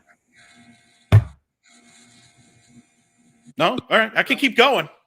Please do. We're going to need a moment. So that's point number 1. So please, let me ask you, I think if you try to do a schedule like baseball's College World Series, which drags into basically almost a second week, I think that's asking a lot. I'm sorry. Vic, are you going to take an extra? Would you stay 2 weeks in Oklahoma City? Dude, I have trouble getting a week in Oklahoma City. I've already used about 7 PTO days to be out here. I don't want to spend any more because I actually want to go on vacation. Right. Justin, I mean, you've got life outside. I mean, people may not believe. I mean, people think that you're like somehow the big authority figure in the sport based on my text messages. So congratulations, I get it. But asking 2 weeks is a lot. And I think let's try to make sure we can, pack the place on a consistent basis. Because we're not the Arizona-Florida State game wasn't packed yesterday, right? It wasn't super packed. So let's get to that point first. But that's number 1. Now, I am for an extra day. I do think an extra day off, you could schedule it in there to allow yourself for some scheduling flexibility. I am for that. And I think this could be a test run. Don't you guys think this could actually work out as a test run? If they get good numbers ratings-wise, Tuesday, Wednesday, Thursday, they might do this more. This could become a trend here, especially next year. ESPN will not have to carry Major League Baseball during the week. And that's the other thing people have to understand. It's really easy to say, well, we should not play today. We should play tomorrow. Do you want to be on TV? Do you want to be on TV? Because if you want to be on TV, then you're going to have to play when TV wants you to play. And it's not as simple as TV can just move things around to put your games on. They have a lot of property. There's this thing called, I don't know, the NBA playoffs. Has anybody heard of that? It's kind of important. They pay billions of dollars. So that's going to happen. There's other properties they have. It's not as simple as moving things around. I think TV people don't give TV executives enough a leeway when it comes to the schedulings they have to do and juggle, especially in a year like this where there's so much sports going on at the same time. This is a busy time. So to me, it's not as simple as that. And I got some text messages, and I want your reaction to this, Victor, because I thought this from D2 coaches across the sport that are sick and tired of hearing about D1 complaining about being on TV at 2 a.m. when they have no TV coverage. I found that fascinating that you can relate. You've covered it. Your reaction to that. Yes. I was not expecting that. Well, I think the Division II coaches are wanting to remind everybody, hey, y'all guys have it good compared to what we and our companions in Division III have. So, I understand what they're talking about. And at the same time, if we really want the sport to grow, if we really want the sport to be played at its best by their best athletes, you can't be having them playing at 12:50 Eastern, 11:50 Central Time. That's not beneficial to anybody. Now I have a question follow, but I will say this. Somebody texted me, anonymous coach, D2 said, if they asked us to play at 2 a.m. and be on ESPN, we'll be glad to play at 2 a.m. We'll get there. You know what I'm saying? Like, okay, would you rather play at 2 a.m. but be on ESPN, or play earlier but not be on ESPN? Because this is my follow-up. Every major tournament that all three of us and everybody has been a part of usually plays in multiple fields. Justin, you've been to Oklahoma City a bunch of times. The Big 12 tournament is in Oklahoma City. If the lateness of the game is started, and I'm going to give D2 and D3 a lot of credit because Salem just went through this with weather issues. They use a second field to get games in to stay on schedule. Now, the counter answer to that is, well, are we going to be on TV or not, right? D2, D3 is on NCAA.com, but they do put games on opposite fields. Justin, I asked you about that before we went on the air about that. You've been to Oklahoma City because they do have extra fields there. If they really were in a bind, they could, in theory, just play some of those games in another field to stay on schedule. But you had a good response to that. Well, I think the biggest issues you're going to come into are TV and attendance, because those fields are set up. They call them the backfields, so to speak, but they're not set up in. They're certainly not Hall of Fame stadium. They're not set up to be broadcast on television. Not set up to have a crowd and attendance kind of thing. And at this kind of a stage, you need the broadcasting, you need the camera wells and that kind of stuff to be able to do the stuff, and you need people to be there. I mean, literally, those fields, some of them back up almost to a parking lot.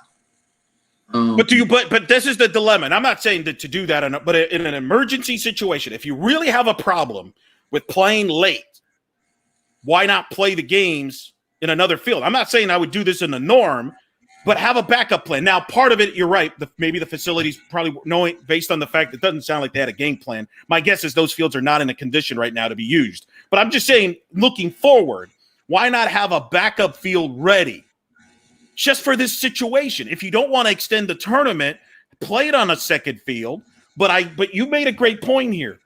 That's not really conducive to TV, and that's definitely, and the more importantly, that's not conducive to a stadium where right now you're trying to pack 14,000. And all of a sudden, you got to give tickets. See, this is all business motivated here. This is all what this is about. They could have played those games on Saturday earlier if they wanted to, but they didn't want to. They didn't want to give up the gate money. They didn't want to give up the TV spots. So stop complaining about it. If you want, okay, if you coaches really want to complain about it, you could have said, you know what, we'd rather play earlier and play in a second field, because that's what happens in every single softball tournament that we're in, including D2 and D3. That's what they do. They play in another field. It's not as good as the number one field, but they get the games in. So what's the goal here? Tell me what the goal is. I mean, well, and those backfields they're not as attractive to me in that sense, but right. Your point is a good one. But I mean, and that's the thing. And one thing to consider too is these games here at the World Series, you're talking about 3-hour games. That was my third point I was going to bring up. That's the third point I'm going to bring up. That's a huge part of it, because the games go longer because of TV. Yes. And I mean, the weather was interesting, so I don't know how much you could have played before that, but you sure could have played it faster. And you couldn't do that. And of course, I got a freaking fire alarm over my apartment.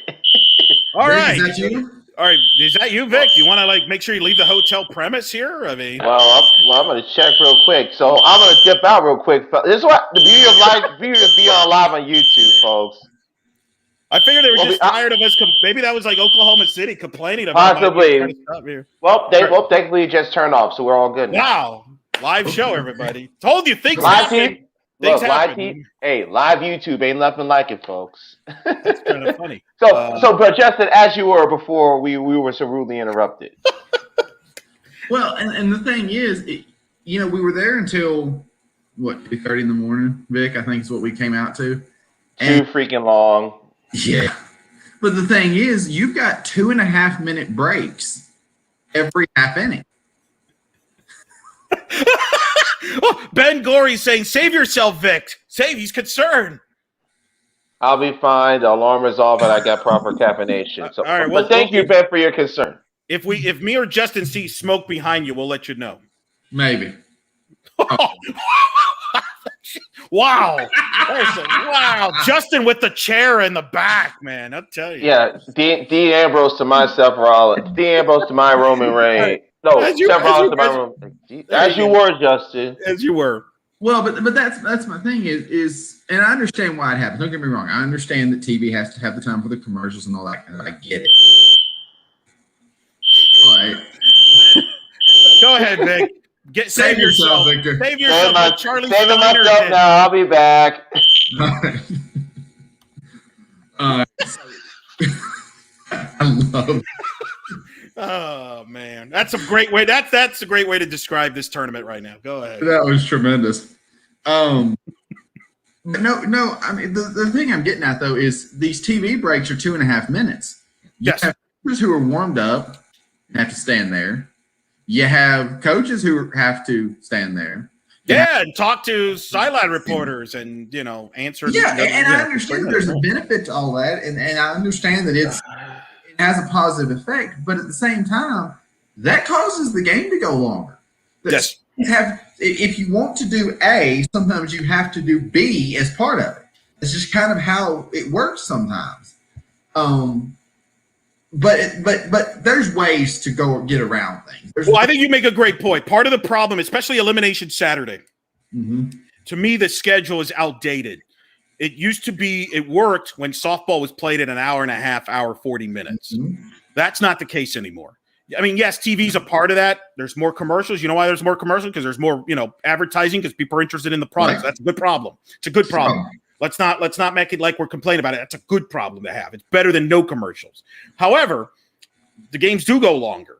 And I think the scheduling from that standpoint is outdated. And that's why you have no room for error. And if you have any delays, this is not the first time we've had late night games. There was that year in Auburn and UCLA played till 2 a.m. or whatever. We're acting like this is the first time ever. This is going to be a part of softball now because the game is different. I watched D2 and D3. Those games are done in an hour and a half, 40.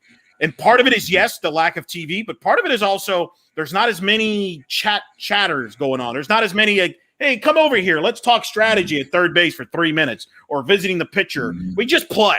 This game is definitely slowing down. And I know Rachel Lawson and other coaches have said they're worried about that. That's one of the reasons, actually, that I think, Justin, is one of the reasons why I don't think instant replay is in softball, because I think some people are concerned about this game dragging out. And as I mentioned earlier in my rant, don't be like baseball. The reason why more people are watching softball is because of the tempo. It's faster than a baseball game, and you don't want to go that direction. I think that's the concern. No, I agree with you. I mean, I think that's a big piece of it. I mean, part of the allure of softball is it's fast-paced. It keeps your attention. You don't have to have a dog in the hunt to enjoy it. And we have gone some ways in doing different things that are slowing it down, that are not that are not conducive. I mean, think about it. Even little things, mound visits, or circle visits, if you want to call them that. I just use the term I'm used to. Those occur more frequently, but also we're seeing visits where you bring in the entire infield and the outfield. Saw one of those last night, UCLA. You have mound visits where another coach also goes out to the infield and prepares the infield. Well, while they're doing that, the coach from the other team brings all the batters and the runners together, and they meet on the sideline. And you're telling me all three of them are going to part at the same time and walk back to their spots at the same time? It just draws it out. So little things like that, sure, it's not like they're new, but it slows the game down.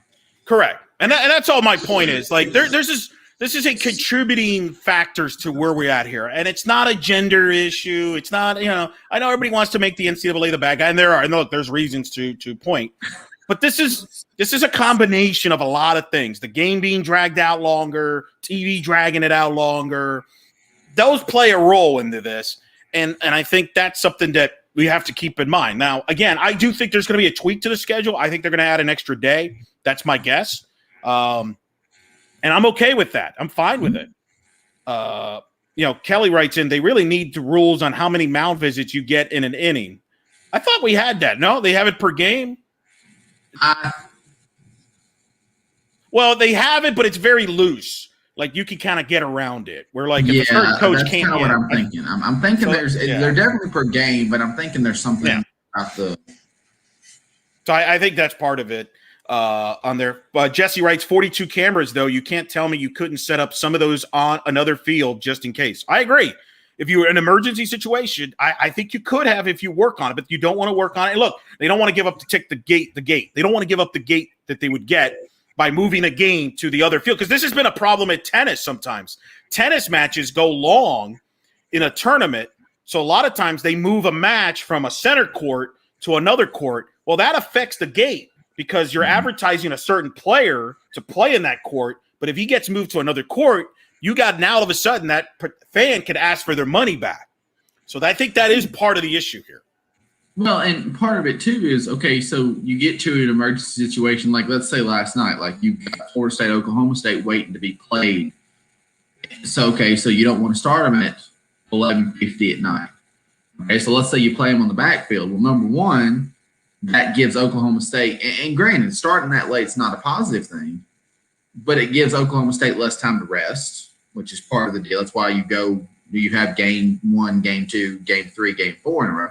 But then also, how do you decide which game gets played on the backfield? Do you play the Oklahoma UCLA on the backfield? Well, I think you know the answer to that. Well, no, but I mean, irrespective of the teams, do you play Oklahoma UCLA? Or do you play Florida State, Oklahoma State back there? Just forget who the teams are. How do you decide which game it is? Well, I think in that scenario, they would play Florida State, Oklahoma State in the other field because that would have been the last game. So that game would be going on probably a little bit after the Oklahoma UCLA. I think it's the order. The order really decides that, because you want to get the games in. I'm not saying, look, and I don't think this is going to happen because there's too many reasons. TV wouldn't like it. I don't think the NCAA, you would lose money basically on the gates because you're not going to draw 14,000 on a backup field. So that's really what this is about. All I'm saying, my only point, the reason I bring that up is if they really wanted to play the games, if the coaches really wanted to play the games early and not play at 2 a.m, they could have gone that route. But I didn't hear anybody suggest that. So I will suggest it. But it is what it is. We got a lot of other stuff to get to, but I will say one last thing. Do you believe, Justin, that next year they will add an extra day to the schedule to help give some flexibility to the schedule, or do you think we're going to still have the same schedule? 2022, I think it's the same schedule because they're already announcing it, what the dates are, they're selling tickets, all that kind of stuff. 2023, I think maybe it's a little different. And I think the most likely occurrence is you get a buffer day, possibly 2. And the reason I say possibly 2 is with 1 buffer day, which I think is necessary. Like I'm definitely on board the give them a buffer day because you avoid the situations and the uncertainty of the last 2 days. But the reason I say I think you might get 2 buffer days when that happens is if you have 1 buffer day, you're looking at what we're looking at now, which is Game 3 of the championship series, if necessary, takes place Thursday night. Why not give it 1 more day and put that on Friday night? If you're in the room talking about it, and you definitely don't want to go to the baseball college World Series model. You 100% do not. Nobody in that room is going to want to. But which one's a better draw for an if necessary game, Thursday night or Friday night for a winner take all? Weekend does draw better, both televised and in person. And it's easy to do because all you say is, hey, instead of ending on Thursday night, we're going to end on Friday night. Right.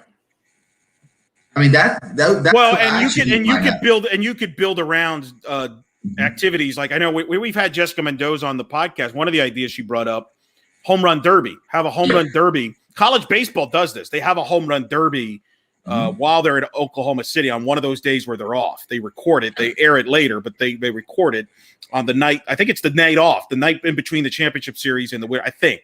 But anyway, you could do that. You could do like a home run derby on one of those days off. You could also do like a media day, kind of like what the Super Bowl does in football and college football does for their national title game. You could build a day off to have a media day where every media can talk to as many people as they can on both teams. And I think can help build up this championship. I do think the thing that's going to help them is, as I mentioned earlier, starting next year, ESPN will not be carrying Major League Baseball during the week. They're going to start carrying just on Sunday Night Baseball. You know, before they would have games on, like tomorrow night, they have a game. They have a game on Monday night. They have a game on Wednesday nights. That plays a factor into this stuff. So I think that will help them. But keep this in mind: ESPN has the rights to the NBA playoffs, which obviously grabs a lot of slots. And then next year they will begin the National Hockey League playoffs. Will be on ESPN as well as Turner. So you've got a lot. My point is, it's not as simple as people think to just move things around. And I hope people understand that. Nobody expect. It's easy to just say, well, we got to move. There are only so many TV slots that you have, and you don't, and keep it. And I do think it's one of the reasons why I do think the World Series will be on ABC. But let me bring this scenario out to you, and I wonder how people would react to this. Let's say the World Series is on ABC, but there's a delay. There's weather issues. But ABC will stay with the game as long as you play it that night at 11 o'clock at night or midnight Central.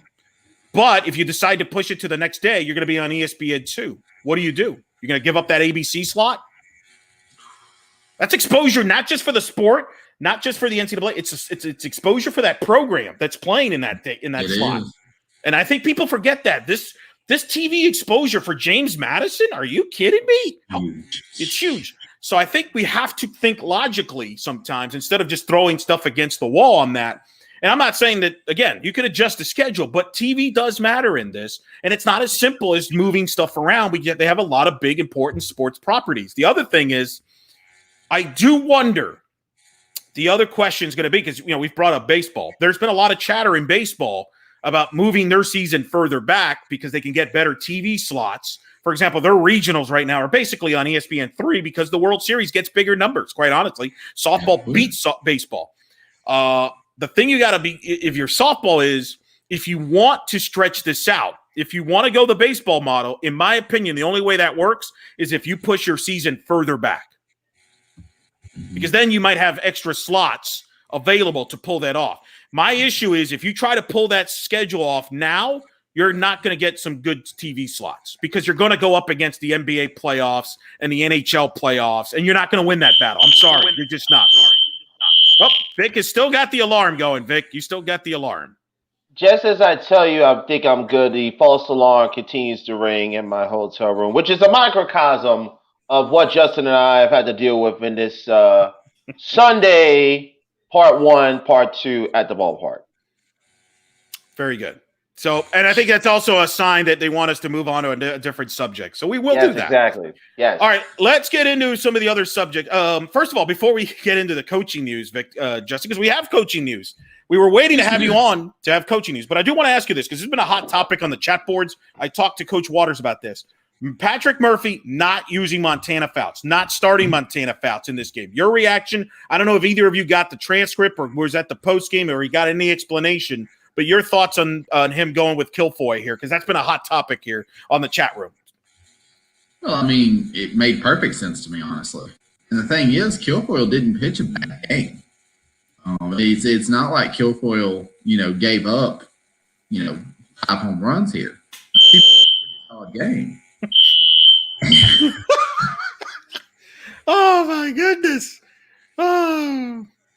Man, oh man. As you were, Justin. Go ahead. I'm sorry. Oh. Maybe it's the lack of sleep, but I find that hilarious. God, man, Vic, you're so lucky we're not in. You're lucky that we're not inside the NBA. Charles Barkley and Shaq are here because they would be crushing you right now, man. They'd be crushing you, man. That's just come on, me man. Street clothes. No, false alarm. That'll be my new name. False alarm. Go ahead. Tomorrow night's live show, I expect to see your name cards different. I just want you to know that. Well, no, so actually, Patrick Murphy starting Kilfoyle honestly made a lot of sense to me.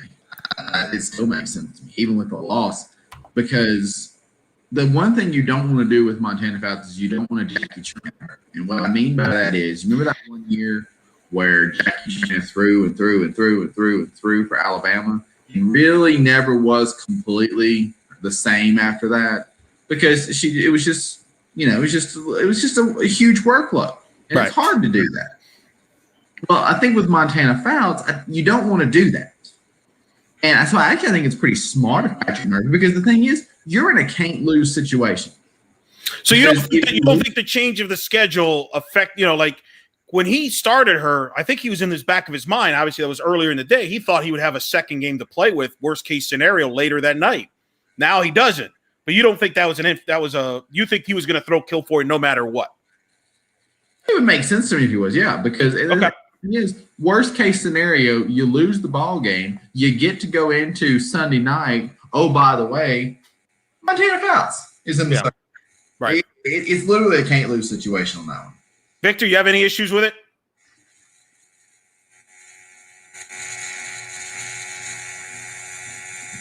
I was waiting for the alarm to stop going off before I could speak my point. But I agree with Justin. Starting Kilfoyle was the smart move because Kilfoyle was the one that started Game 2 in Tuscaloosa Super Regional versus Kentucky, pitched very well and got Alabama to the World Series. So I'm not opposed to that because if you get the win, you're off. Mm-hmm. And you got Montana Fouts on 2 days rest for Game 1 of the Champ Series. But instead, you still get Fouts on 2 days rest, but it's to get to the Champ Series. Mm-hmm. So it's a win-win either way if you're Patrick Murphy. All right, that alarm says move on to the next topic. I feel like we're in PTI now mode. So let's do that. We'll follow the alarm's lead here. The big story here, Justin, came out of nowhere while a game is going on. Oh, by the way, which I know you love that. You love when coaching news breaks during a Women's College World Series game.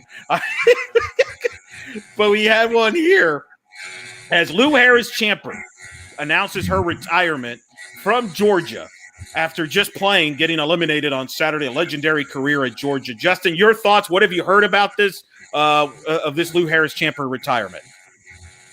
Well, I knew it was coming. It's one of the worst kept secrets that it was coming likely this summer, but that it was coming. One thing Lou Harris-Champer, from what I've been told from alumni and other people, and just in talking, just in general, she's always wanted to make sure she had time before her kids were out of high school to be able to be mom, to be able to be there while they were still in high school for stuff. And I know her kids are getting, I don't want to say in their upper years, but they're aging. Of course they are. So I know for them that was something that was part of her consideration and has been something that's apparently been part of her consideration for people I've talked to. I was surprised it came today.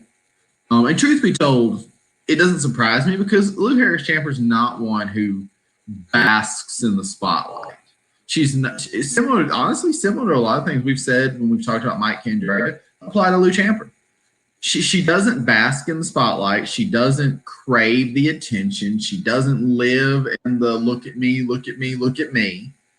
So for her to do it this way, I heard that she actually told the team shortly after they got back to Athens, go ahead, hey, there it is. Go ahead and get the release done Sunday afternoon in the middle of the World Series. I mean, the timing surprised me a little bit, and I think Lou Champer deserved a little better than that. And she'll get it. She'll get her due at some point because I mean, it is such a legendary career, an underrated legendary career, honestly.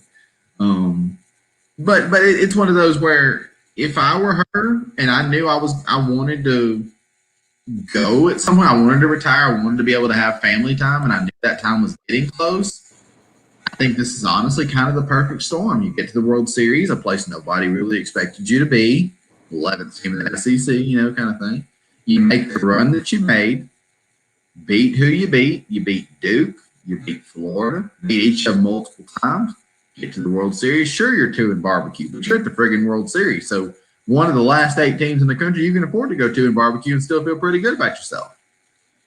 So I think the stage was just set for her to be able to make her exit and do it the way she wanted to while still leaving the program in good shape. And so I think she did it. Do you think if they didn't make the World Series, she would still have retired? Yes, but less. I mean, I would have told you if you'd asked me that question. We weren't sitting here talking about her retiring. Your question was, is she going to? And they had been eliminated in regionals, for instance. It's still something I would say, yeah, I think she might. But it would have been a lot less of an easy call, I think, because I'm not sure it was 100% always okay. I'm going to retire summer of 2021 kind of thing. All right. So now that we got that, I have to ask you this, Justin, because my phone, it keeps asking, it's like, is Justin holding back on coaching rumors? Why have we not heard him talk about coaching speculation? First of all, folks, Justin's been literally in the ballpark for how many hours now the last few days? We're probably over 50 now. Okay, so he's a little busy, all right? He's a little busy. He's not holding back on you people, okay? Man, you see what you've created, a monster, Justin. Okay, now you know what Woj and Adam Schefters of the world go through now. You realize that. Like, everybody just expects, what do you know, Adam? It's like Adam Schefter every day. What do you know about Aaron Rodgers? What's the latest, Adam? Oh, trust me, I've run into people here at the World Series who want to know what's happening with this move with that one. There you go. So the hot question I'm being asked, and it's going to be the hot question here, which is Georgia. Where do they go from here? Well, the easy answer is Tony Baldwin. So Sid Head, Lou Harris-Champer's kind of been grooming Tony to be the head coach in waiting, so to speak. Little things that normally apply to head coaching duties. Tony Baldwin's done a lot of the press conferences this year in a role that Lou Harris-Champer as the head coach normally would fill. Little things like that where, kind of if it would ultimately become his program that he would already kind of be experienced in.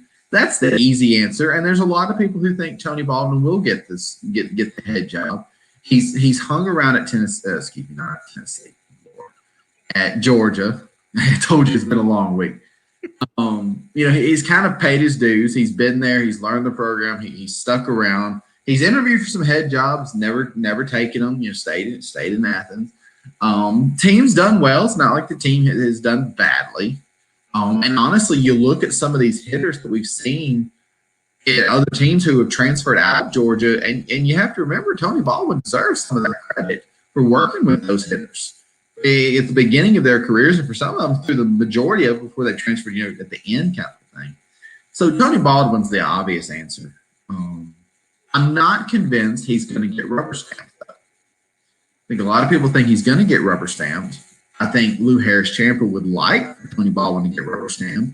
I think that does play a small factor in the timing of this decision, because when you step off the plane from a World Series berth, it doesn't matter that you went 0-2, you were at the World Series. So it makes it easier for the assistant to say, for the retiring head coach, say, oh, by the way, my assistant probably be a good head coach here. And things have been leaning that way for a while, but I don't think Tony Baldwin, even if he gets the job, I don't think he gets rubber stamped. I don't think it's an automatic, oh, you know what, we're just going to give it to you. You're going to hire you as head coach, whatever. Nobody really good applied. Okay, cool. I think you're going to see Georgia make some phone calls to some of the usual suspects, maybe some of the unusual suspects. And I think you're going to see that. I think you're going to, see some of those coaches probably express a little interest. Some of them, as always, will play it off to get more money at their current position or prestige or, facilities or assistant pay or whatever, whatever their chip, the bargaining chip they want. But I think there'll be some usual suspects who are part of that pool, and Baldwin may rise to the top. I mean, he's a good coach, but I don't think he's going to get it just because he's there. I think it's going to be this is an SEC job in a rising conference. Even still, I think we're past the point. Don't tell Mississippi State this, but I think we're past the point where you can just bump up an assistant coach to the head job and feel like that's okay. Victor, your thoughts? Well, I'm thinking with the Georgia situation, it's easy to promote Baldwin because he already knows the players and he's already coached them up to be where they got to the Women's College World Series.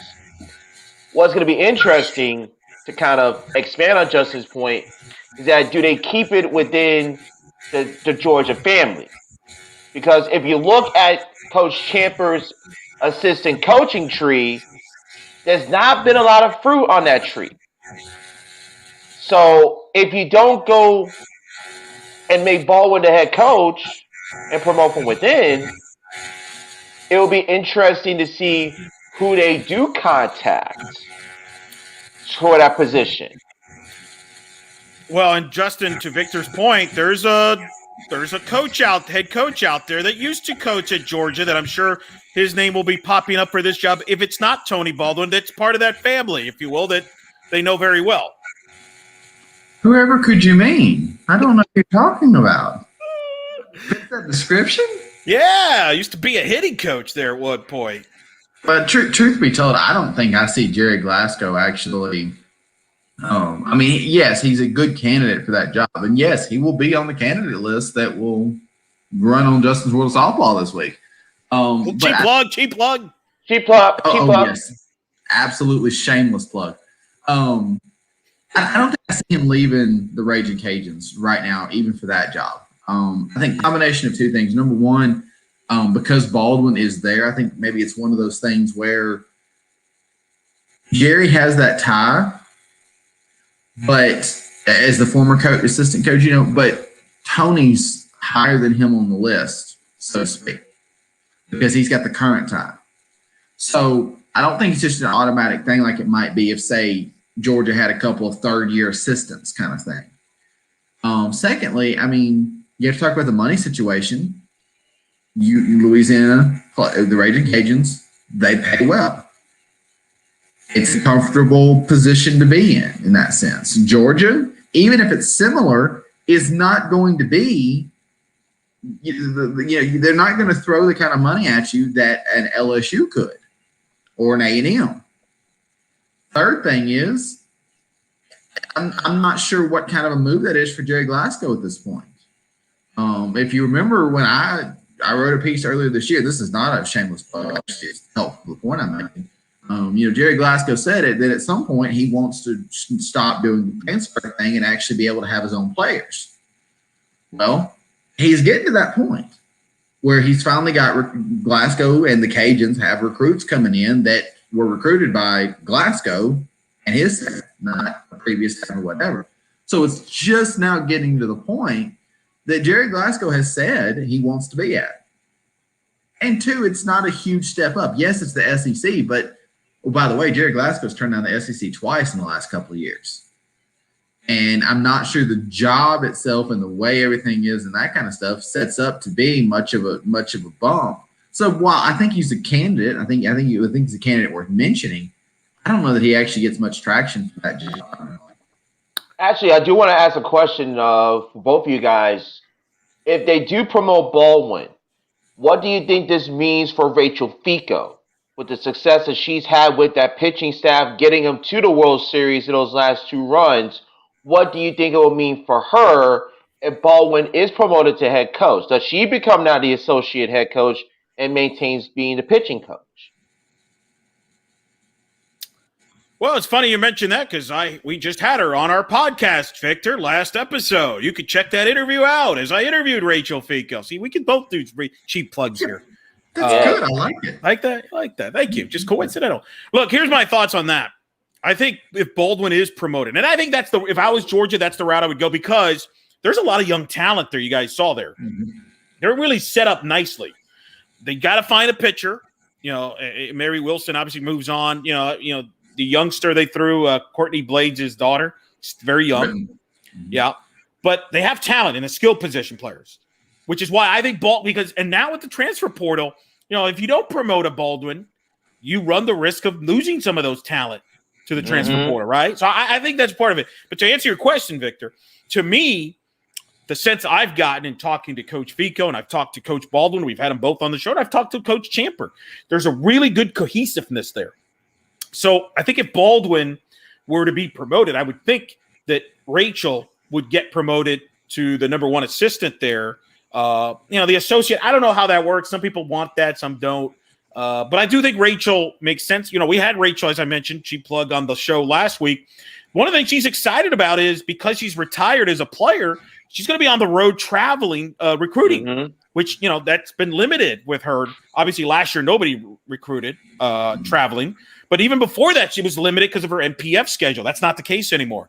So I think, to me, Baldwin, if he were to get promoted, I think Rachel stays to be the number one assistant unless she wants to be a head coach and somebody else pursues her to be a head coach. But I would be surprised, Justin, correct me if I'm wrong, I would be surprised if Tony is promoted that Rachel does not stay and maybe get promoted to the number one. Yeah, I'd be surprised by that too. I think that's not a staff that's at each other's throats. Right. It's not a staff that's put together for the sake of resumes. It's a staff that seems to meld together really nicely. So no, I don't see her. I don't see her getting a bump just because if Tony were to getting the bump out, I should say, if Tony were to get it. I don't know about titles and all that kind of stuff, especially with new head coaches. Sometimes that's a little interesting. But I think she sticks if that happens. Yeah. So that's the story out of Georgia. We'll see what happens with that. Whenever the Women's College World Series is over, at some point, one of our future episodes, Victor, we'll do a best of with Lou Harris Champer, and we'll kind of mix in some of the interviews we've had with Coach Champer and some of the people that have worked, played for Coach Champer. I think that would be a good tribute for Coach. Obviously, we'll do that after the World Series is done. Once we, decompress from OKC. I think that's a real tribute. I've gotten to know Coach Champer pretty well this year. I've interviewed her a lot. Interviewed her for the podcast this year. I've interviewed her in media availabilities. And it's been really good. And I think she, now that I think back, I think she kind of enjoyed this ride, if you will, during this postseason. And I think they're in good hands. To me, I would promote Baldwin and keep Fico, and I think keep the machine going. That's the route I would go. But, we'll see what they do.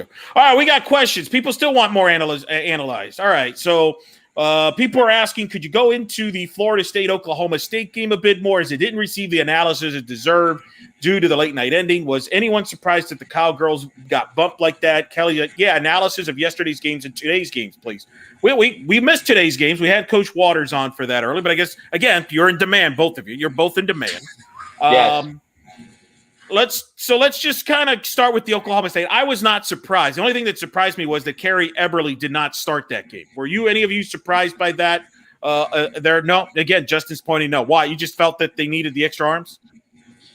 Eberle and Maxwell is a really sharp 1-2 punch. That's been one of the better 1-2 punches this year, even last year in 20. It's a really sharp pair. And both have looked good against quality opponents. And Eberle, if you think about it, in the game against James Madison, it was Eberle's throwing error that initially led to the first run. And then Eberle gave up a solo shot to Gordon on the first pitch of Gordon's at bat. So Eberle's, if you accept that Eberle and Maxwell are, I don't want to call them co-aces, but are that good of a pair individually amongst themselves. Well, Eberle's struggles were not necessarily even her pitching, and she didn't struggle as much as the strike zone was a little. She didn't get the corner as much. I'm going to complain about a strike zone. Like when I analyze stuff and when I talk about games and all that kind of stuff, if I have something about an umpire, yay or nay, it really doesn't have to do with the strike zone.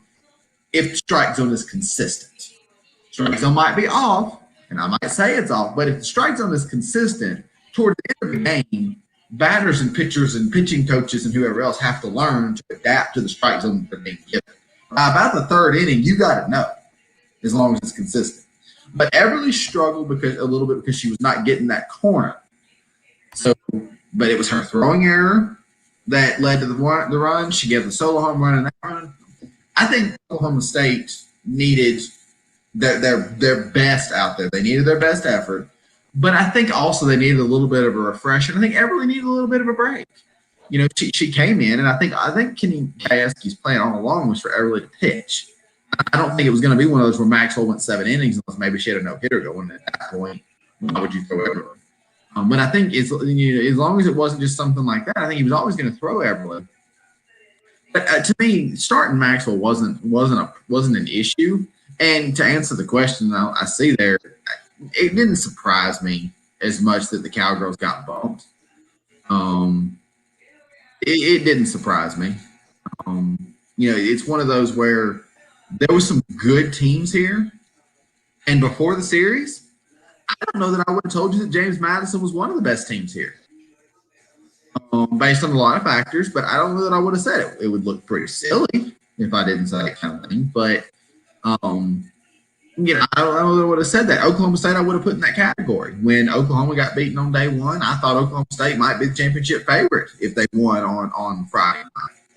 But at the same time, it didn't surprise me too much to see him get beaten like that. Because obviously, James Madison and Florida State are both. I mean, Florida State's kind of in a Cinderella role right now too, just not to the same extent. I would say, by the way, Oklahoma State, the base running, they're going to look back and kick themselves over the base running. Yes. Think back to the JMU game. You know, they had some chances there, didn't convert. And then in the Florida State game, Florida State just had better base running than Oklahoma State. Oklahoma State ran. I mean, there was that play where I don't know why they got to run in and they got tagged out at third and home and late in that game. I thought the base running and and defensively they had some breakdowns, which Coach Gajewski took ownership of because he runs the defense. He took it hard. Tough pill for Oklahoma State ending there last couple games. A couple things there that they were just a little off that cost him a little bit on that. But still, a heck of a year for Oklahoma State. But I agree with you. I was not surprised at all. Let's get into today's games because we haven't heard both you guys' thoughts. Victor, starting with you. Give me your thoughts with Oklahoma. Let's start with Oklahoma JMU. Your thoughts on that game, and then Florida State Alabama. The two games we did get to see. I'm curious, starting with you, and then Justin, your perspective on the two games today. Well, with Oklahoma James Madison, it could have gotten ugly real early. And I was talking with Sean Forrest, who hosts a Oklahoma-based podcast, as we lose Eric for a brief second. I felt they were getting solid contact early on Alexander. And you kind of get that feeling that you got to run on the first, you got to run in the second. You kind of felt that OU was going to knock Alexander out. But she stayed the course. She weathered the storm. She got some zeros on the board, and she kept her team in it. But then I felt at the end, Oklahoma made the adjustments, and they really got going in the late innings. But the thing is, and I really, really have to stress this. James Madison had the tying run at the plate in the last of the seventh against a freshman, Nicole May. So James Madison is letting Oklahoma know, you will have to get all 21 outs to beat us. No, you're exactly right, and that's a great point. And honestly, one thing about Oklahoma, and I think it's something they do better than possibly anybody else that I remember seeing, is their in-game adjustments are really well done. They're really well orchestrated. I'll learn to talk eventually. It's things where, the adjustments they make when they're in the midst of a game from one at bat to the next, one time through the lineup to the second time through the lineup. It's one of those things where I think they just adjust so well. The minute stuff, the stuff that doesn't, it's not change where your hands are or change your footing, but the minute stuff, the little thing, they just do so well mid-game, mid-at-bat sometimes. Mm-hmm. They did that today. And then also, let's remember, we don't know if Alexander's fully healthy after that dive that play, that insane play. Friday night, yeah. Oh yeah, Friday. Thank you. So we don't know. Truth be told, we don't know. Is she 100% healthy? I'm not going to say she's not, but we don't know that she is. I mean, it was one of those things where, you know, it's one of those things where, I mean, I don't know. It's, and to your point, James Madison had the tying run at the plate, and it was Lindsey Meeks, which anything can happen with Lindsey Meeks. But I think it's one of those things where James Madison's going to take advantage of opportunities. They're going to make things happen. Like take for instance, think about the 2 home runs that Kate Gordon has hit in this World Series. Her bat's not been great even still in this World Series. But think about those 2 home runs. You got the extra inning home run to beat Oklahoma, and you got the insurance run against Oklahoma State. They don't, and that's from somebody whose bat has otherwise been pretty cold. I think that's one of those things where they, James Madison takes advantage of the opportunities they're given, and they take advantage of some of the opportunities that they're not given. They make things happen. It's a heck of a combo. But that's one thing, OU adjusts so well, but for James Madison, I think James Madison takes advantage of opportunities better than a lot of teams do, and sometimes create opportunities. They out-hit Oklahoma, by the way. They out-hit Oklahoma. Did. Like, let's not – I'm seeing where, like, well, Oklahoma made 3 errors. First of all, is that accurate? I thought that got changed. No, it was 3 errors. It was 3 errers. It says it on the scoreboard. But they still out-hit them, right? They had more hits than Oklahoma, if I remember. It was like 8 – so it was pretty close. Do you know how long ago that was? Why would it was 100 years. I don't know. Like that. Point is, they had chances in that game. They left a lot of runners on base. They did. I thought they hit them pretty well. So we'll see what happens with that deal there. And then, what did you think? Some people are questioning the strike zone. I didn't see any issues with the strike zone that jumped out at me as far as FSU, Alabama. What was your thoughts on the strike zone? I guess that's the questions being asked. Anything jumped out? I didn't jump out to me. I mean, well, the one thing about being in the press box is it can be hard to see. And truth be told, for me, my brain is not at a point of where I was peering over through the windows to see, was it catching the corner? Was it being called on the corner? Does that mean I'm a failure at my job? Probably. But truth be told, I couldn't tell you right now. Now, when I get up in the morning, I might tell you, the strike zone one is terrible. I put it this way: one of the officers who was working the event compared the last couple of days and driving home to feeling like he was drunk, even though he hadn't touched a bottle of alcohol. I've never touched one in my life, and I feel the same way. So, oh man, sorry, Jacob. My strike zone thoughts are non-existent in my current. Victor, you want to add to that? False alarms and analysis and comparisons to being drunk when you haven't had a drink. That's the kind of analysis that you get when you have our live shows under the circle. But oh man, it did look a couple of times that Kilfoyle got a little squeezed by the home plate umpire. But at the end of the day, to go back to what Justin was saying, you have to make those adjustments with the zones. If they're not going to call those corners, you have to adjust your game plan accordingly. See if he's calling something at the knees a little bit below that. Steve is calling the top of the letters. You have to make those adjustments at the pitching right, coach. Make adjustments. But the bottom at the line, end of the day, yeah, go ahead. Yeah, I mean, at the end of the day, you got to execute. And Florida State executed better than Alabama did today. Plain and simple. And you tweeted this, Eric, earlier. Give credit to Coach Lonnie Alameda for Florida State. Started Caitlin Arnold. She understood that she wasn't going to have to play again tonight.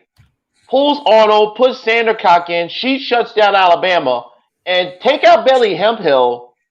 Alabama could not get anybody on base consistently against that Florida State pitching staff. And there's no guarantee that even if with Montana Faust towing the rubber tomorrow afternoon / evening, that's going to change. You won't get an argument from me. In fact, it's a good segue to the preview to Monday's games here. Now let's keep it there.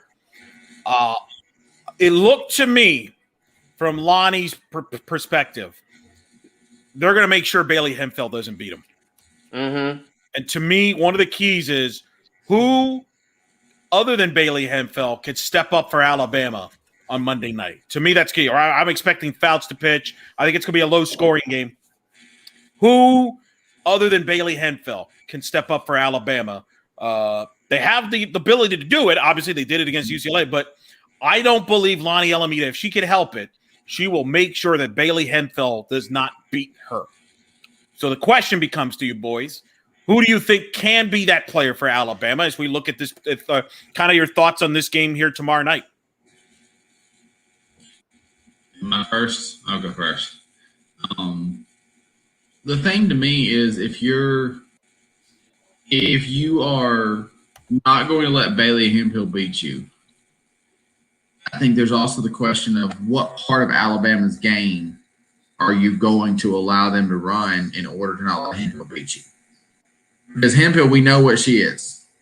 We know who she is. But if that is such a delivery, and we've seen it from so many teams, and the fact that the fact that Alabama has so many is talented in so many different facets.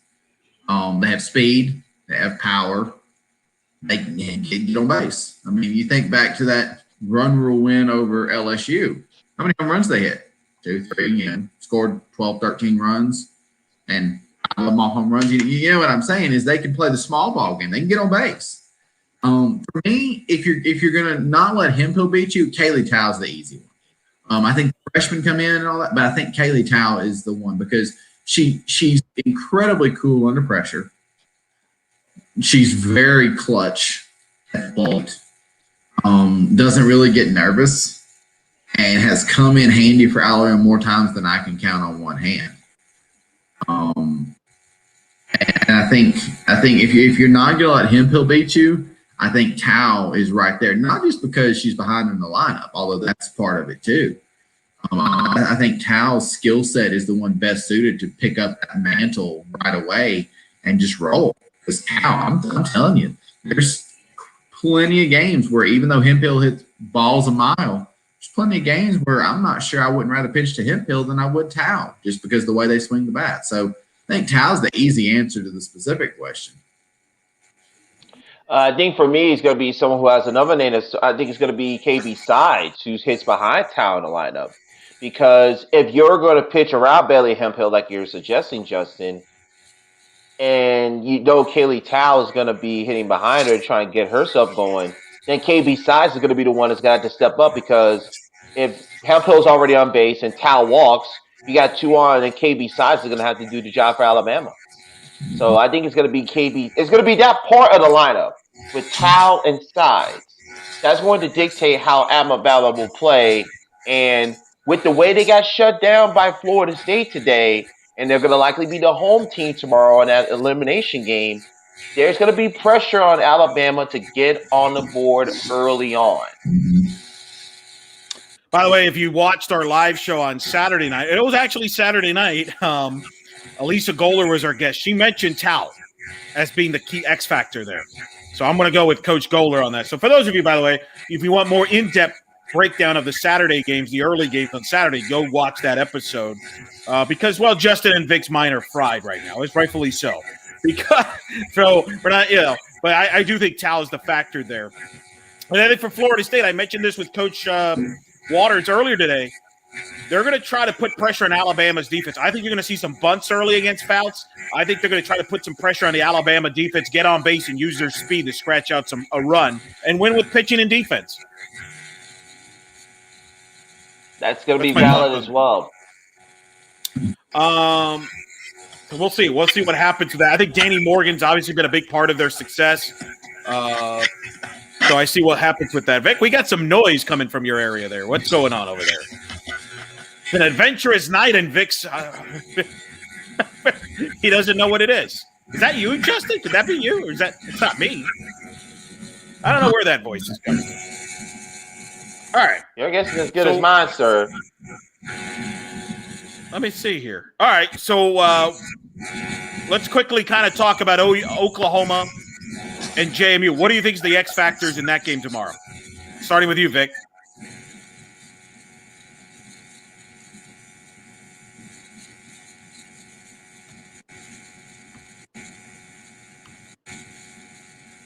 Okay.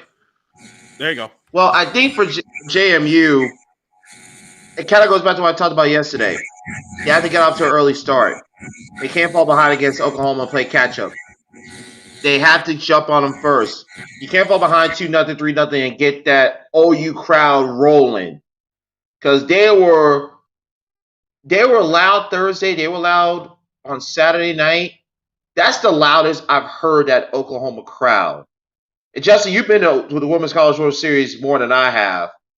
But today, it felt it literally felt like you were at Heinz Field, where the crowd, the noise just stayed inside the stadium. And when they got those runs to take the lead for the final time, the place just erupted. And if you're James Madison, it is your obligation to not let OU gain any early momentum and get that crowd in that game.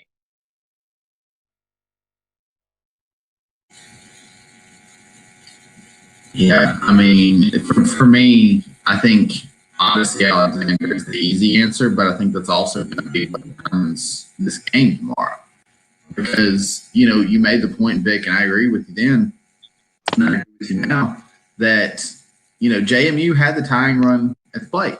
JMU had the chance. They're not going to just go without a fight, but it really comes down to Alexander. Because, like I say, is she running on all cylinders? How big of a deal is this day of rest? Well, not day of rest, but most of a day, longer than she's otherwise. How big of a extended rest? I think for her, but if she's good, she has the chance to beat Oklahoma again. The momentum is swinging Oklahoma's way very heartily, but if Alexander's on, this day delay does play a role in Oklahoma's momentum. Huge. But it plays a role. So if Alexander's on, she's got the chance. But is she going to be as on as she's been all tournament? I mean, that's something that's going to, 3 p.m. comes tomorrow. We'll find out. I do think JMU benefits from that extra day. I do think that'll help out as Alexander. And I believe it's an earlier game. It's not a night game. I think if it was a night game, man, that place would be bonkers. Like, I think they were in trouble tonight. If that game was played tonight, I think they were in trouble. And you could tell based on the fan reaction booing the announcement that they weren't playing. They were geared up. And now you got a Monday. Some people have to make a decision about work and things like that. So I think that works to JMU. I think this is a much closer game, I think. But I do agree with you both. They got to get off to a good start. If Oklahoma pounces with a 2-3-4 run first, look out. It could get ugly. But I think this helps Odyssey get an extra day. I really do.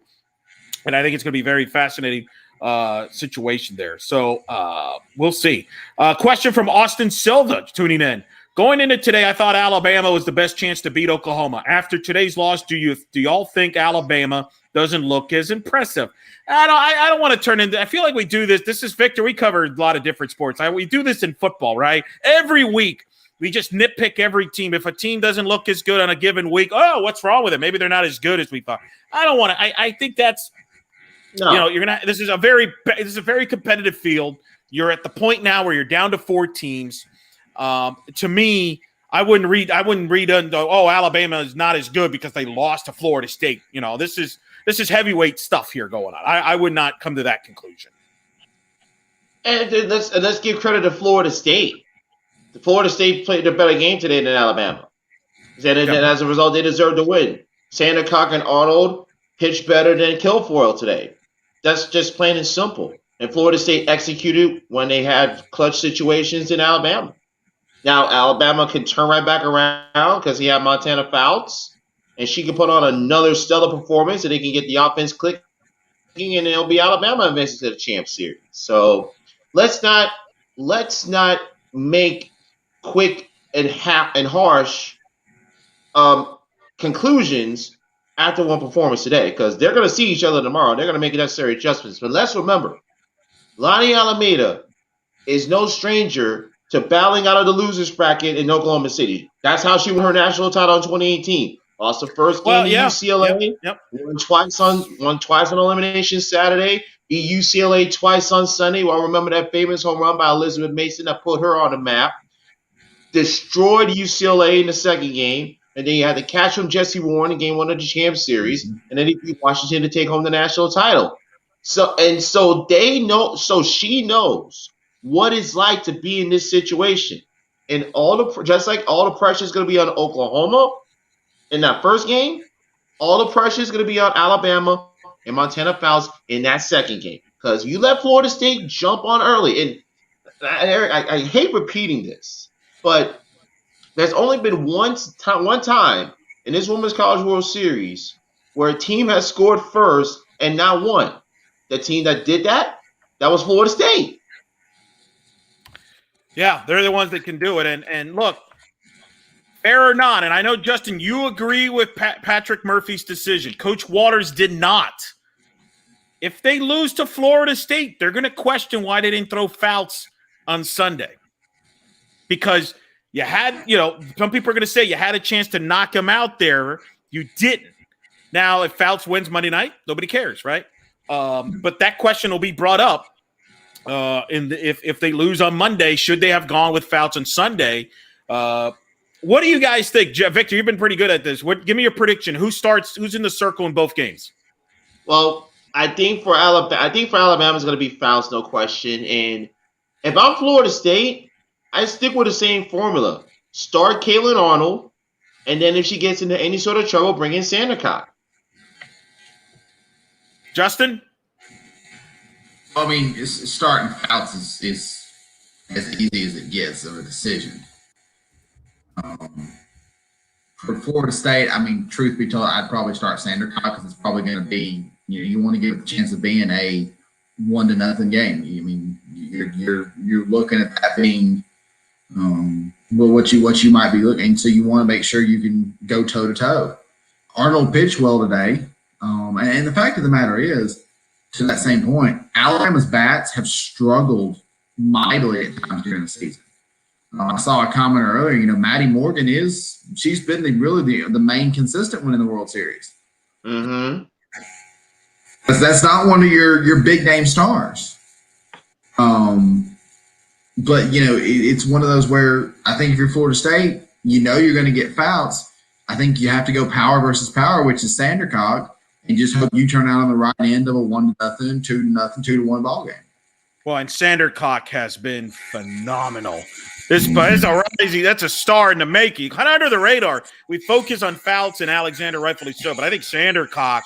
Victor, how many years have we both covered Florida State, and they just keep producing pitcher after pitcher after pitcher? And here we go again. Sandercock, who has still got eligibility, and she just feeds those ground balls. And I think that's the thing. She'll keep a lot of those, of Henfeld in the park.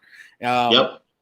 I'm with Justin. I'm going to say she goes with Sandercock. But I'll tell you this. I think all three pitchers are available. That's been Lonnie's style. She will not hesitate and go to matchups too. Yes. Watson, who, by the way, keep Danielle Watson in mind. She has not pitched against Florida State.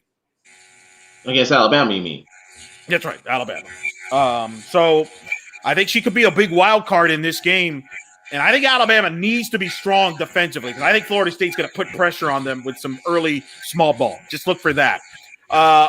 Oklahoma, JMU. Are we all going with Alexander here, or could we see a surprise here with a Humphrey starting? No, they're going to go right Alexander. Justin says yes. Vic's thinking. Yeah, Vic's thinking. I'll say Alexander, but I wouldn't be surprised if they start Humphreys though. Because remember, Alexander can still stay in the lineup as a DP, and then if JMU gets the lead, then you bring in Alexander from the bullpen and you make that switch. I think that was the plan Lauren Laporte was going to use tonight. If you remember, Bermudez was the one that was warming up early in the game. That told me that Humphrey would be the one that would be available for game 2 if it got there. I think they would have gone with Humphrey with that strategy you brought up. But getting this extra day, I think Odyssey Alexander, if she feels good, she will get the ball. She's got him here, and I think she's going to want the ball. And I think she'll get the ball early. But I could see Humphrey and come in relief if things don't get off to a slow start. We'll see. Oklahoma is the interesting question. There's been a lot of chatter on the chat about that back and forth. Rob in Canada say, why not start May? Give G the relief shot. Don't forget she pitched 2 games on Saturday. I think they go with G. JMU has not seen G Juarez. They did see May today, and they've definitely seen Sale twice now. I think they go G Juarez. You guys agree, disagree? Yes, I would go with G Juarez because Juarez and some people mentioned it on the chat about G's intensity, and Kelly brings up a point about JMU and then of course about G Juarez. Remember, Juarez got the start against UCLA, came in relief against UCLA, and shut the Bruins down on the sheet. They gave up that 3-run home run to Garcia. So it would not surprise me in the slightest that Coach Gasso goes to Juarez. And remember, and you brought this up, Eric, during one of our first live shows. I believe it was on the Wednesday show, where she said Juarez had thrown her best practice that she's had all season long. Patty Gasso said that in that media availability that day. Yep. So and she looked like it, didn't she? She looked like it. Yes. That's why I think with Oklahoma's season on the line once again, I'm giving the ball to G Juarez and letting her do work against that JMU lineup. Especially she got the day off now. I mean, this extra day. And I think May is used to coming out of relief. I think that's the way to go. I think it's Juarez starts and then May in relief if you have to. I would be stunned if you see Shannon Sale tomorrow. I think JMU is on to her. I was surprised she lasted as long as she did, quite frankly. I thought she would have gotten pulled early. But I think it's G Juarez. And I think that's the matchup there. And I think if you're Patty, I think you go with the veteran. And, if it doesn't work out, you can live with that. Should be dramatic. All right. You got prediction time. What we got? I got Alabama and Oklahoma going for the Champ Series starting on Tuesday night. Yeah, it seems cheap, I know, but you're talking about Montana Fouts. And then I think enough of the momentum is sticking around, and OU's OU. And don't get me wrong, I'm going to be very sad if JMU loses tomorrow. I'm going to be very sad. Cinderella's slipper will no longer fit for the time being, but I think it kind of will, which is good. But I think OU wins. Boy, so we're all in agreement, which means tomorrow night we'll preview JMU versus Florida State. Game. Oh, lordy. Oh, man. We'll see. We'll see what happens with that. I will say this, from a TV standpoint, Alabama, Oklahoma is that's a nice draw. Florida State, JMU, not so much. But they'll play.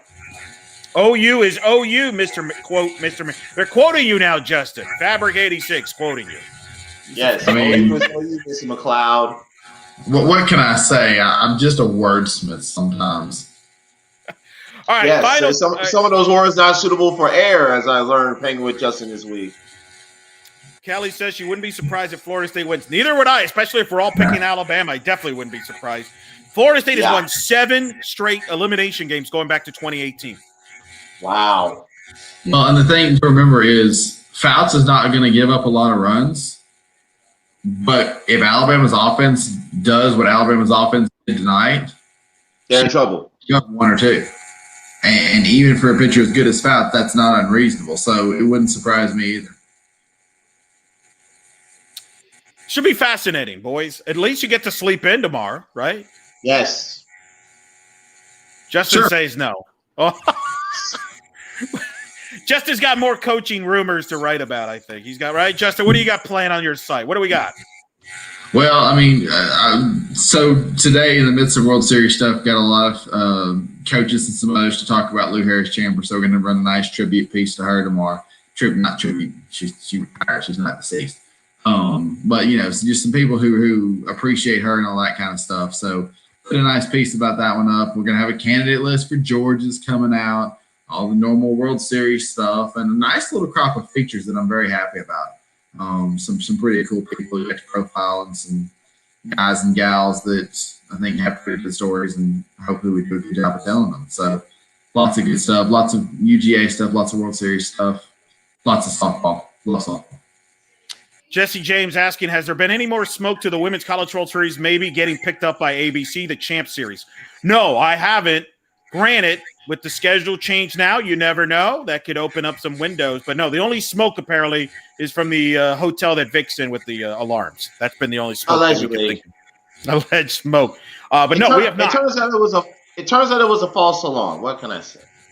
That's a good thing. The only thing I've heard is looks like we will have a half-hour pregame show before each championship series game. But as of now, no, we haven't heard of an ABC broadcast. I have heard about an alternate broadcast. But again, keep this in mind now. You have a Tuesday, Wednesday, Thursday schedule, which I'll be honest, not to get behind the I'm very curious what the broadcast team will be on Monday. Because Kevin Brown, who has been working with Scarborough, to my understanding, today was his last day. He's supposed to go back to call the Baltimore Orioles. Now, I don't know if he's willing, if he can stay on Monday or not. Here's what I think is going to happen. Since you already have Courtney Lyle on site, who's worked with Scarborough before, you have Courtney Lyle, worked with Scarborough, and you plug in Alyssa Lang in the host role with Caleb Rowe and JD Dalton Hill. We'll see. Justin says no. Go ahead, Justin. What?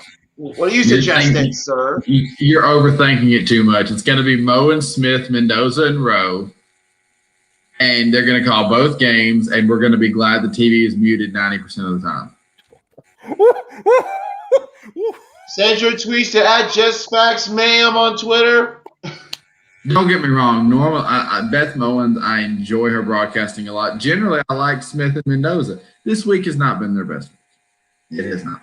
Or you can also listen to the radio feeds of Oklahoma with our good friend Chris Plank. You can listen to the Alabama radio feeds with Greg Robinson and Tom Canterbury. Or you can also listen to the Westwood Run radio coverage with Brian Rackey, who's been getting rave reviews, and Leah O'Brien Amico and Destiny Martinez, who's been calling those games as well. So you have alternate options, Mr. McLeod. People are calling for Aaron Miller. Well, Aaron's right now is busy in the stands. Yes, Aaron Miller is leading the alumni contingent with Lauren Chamberlain, who have been heard loud and clear from the press box this afternoon, and will be front and center of the activities tomorrow afternoon at Hall of Fame Stadium. I like to see Aaron Miller call a game and lead the cheers at the same time. That would be a really interesting hybrid. You can mic her up. When she knows there. We're going to try to get if Oklahoma advances, we'll try to get Aaron Miller at some point this week. Maybe we'll see. I'm loving the Chris Plank love in the comment section. Oh, people love Chris. Why not? Chris Plain's hardest working man in softball right now, because not only is he doing the games for Oklahoma on the Sooner Sports Network, but he's been splitting coverages with Rackey on Westwood One. He called that Oklahoma State Florida State game till like 3 a.m. Came back, called the Oklahoma game. He's ready. He's ready. Properly caffeinated, of course. What I would like to see, actually, to answer your broadcasting question, why not mix in Scarborough with a Mendoza for one game, or and with Michelle Smith in the other game? Just mix it up a little bit, kind of like they do sometimes in college baseball at the World Series, where you kind of do some different combinations. I actually would like to see that. Not saying that we will. I'd love to see them do some really interesting things with the whole thing. I think we're all overthinking. I think they're going to take the easy way and broadcast quality game. I kind of agree with Justin. I kind of agree. We'll see. I'm very curious to see what happens. I don't think your Courtney Lyle idea is off the board, though, Vic. I think that that could be an option if Kevin Brown is not available. I don't know. We're all figuring out our travel plans. I know you both are probably right now thinking, what if we go to Game 3 on Thursday? Look, no. Here's my travel plans. I'm out of here on Thursday, Game 3 or no Game 3. So breaking news, Justin. Well, I mean, look, because I don't know if y'all know this. Look, I don't know if y'all know this watching on our YouTube page. By the way, thank you for all of y'all who've been still with us for our extended broadcast this evening. I have a 9-to-5 job outside of here, so your boy has to get back to the job and pay the bills. But so, Vic, don't you want a 2-week stay? Expand the schedule. It's easy. Are they paying me for it? No. So yeah, gotta get back to work. What Don't you're saying worry. is, I'll make up for it on the back end when I work those youth softball tournaments that you were talking about earlier. they play till like 1, 2 in the morning. Where's the outcry then? Anyway. Hey, as long as the check clears, we're good. Kelly says, I like the Tiffany Green Aaron Texas Regional. Amanda, Aaron Miller. Okay, we got a lot of Aaron was great. We got a lot of Aaron Miller love here.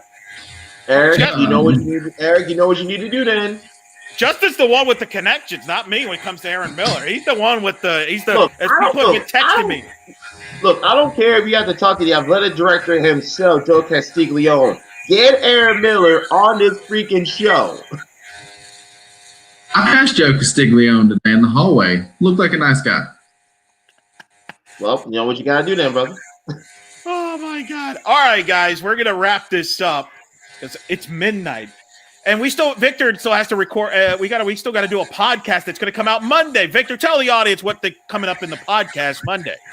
Coming up on the podcast edition of In the Circle, we're going to be joined by Madison Shipman, SEC network analyst former Tennessee alum. Speaking of talented analysts, we should be using more. Yeah, go ahead. Talented analyst, yes, we agree. Eric's going to get into a multitude of subjects, including the thing between Alyssa Lang, myself, and food. Yeah, you came up, Victor. You and Alyssa Lang. By the way, that conversation. You have to listen to the episode to find out what exactly Eric is talking about. I haven't listened to the interview myself, so listen, subscribe, and download to our podcast on your favorite platforms to find out how the heck I get brought up in that conversation. By the way, that interview was recorded on Friday, so if you listen to the interview, you're asking, why did you not ask her about Montana Fouts' perfect game or the schedule? Well, because we interviewed it Friday, all right? Sorry. Yeah, before the perfect game, ladies and gentlemen. Before the perfect game. Make sure you subscribe to our YouTube page. I will be downloading the Florida State-Alabama postgame right now as soon as we go off the air. We will be back on tomorrow night. What time? Who knows? We don't know. But we'll be on. I just found out Victor's not going to be there Thursday, so if there's a game 3, then I don't know what we're going to do either. But we'll have people on. We'll figure something out. We always do. One day at a time. Thanks again to Ashley Waters for joining us on short notice. She was phenomenal. Justin, I wasn't going to ask you about her as a candidate for Georgia like many people here have been asking. So it's I think she'd be great. I couldn't believe it. People are like, can you ask her if she wants to be the Georgia head? No, I'm not going to ask her that. I don't want the Boston people mad at me. No, we don't want the Boston players to be mad at us. No. I think Ashley Waters would do great in the Athens, Georgia Sun. She would be great as the New England Patriots head coach, too. Only if she wore Bill Belichick's I heard the Boston Celtics are looking for a head coach right now. Brad Stevens should make a call. Celtics, good one. They could use it. Ben, by the way, Ben says that he's glad that you're safe, Victor. Ben was worried. Thank you, Ben. I think on that note, gentlemen, we should wrap this up. We should wrap up this episode because yes, me and Eric still have some work to do. We do, ladies and gentlemen. Check out our podcast coming out Monday on wherever you listen to your podcast. In the Circle SB on Twitter. Follow. We'll have updates there. YouTube, subscribe. That has been exploding in massive proportion. We will have the press conferences from today and moving forward. We've had every press conference from the Women's College World Series. We'll also have the Shipman interview on our YouTube page on Monday as well as on the podcast. For Justin, for Vic, for the Alarm, for all of you. For Coach Waters. For Coach Waters. Thanks, everybody, for tuning in on this edition of In the Circle, ITC from OKC. Good night. Well, good morning.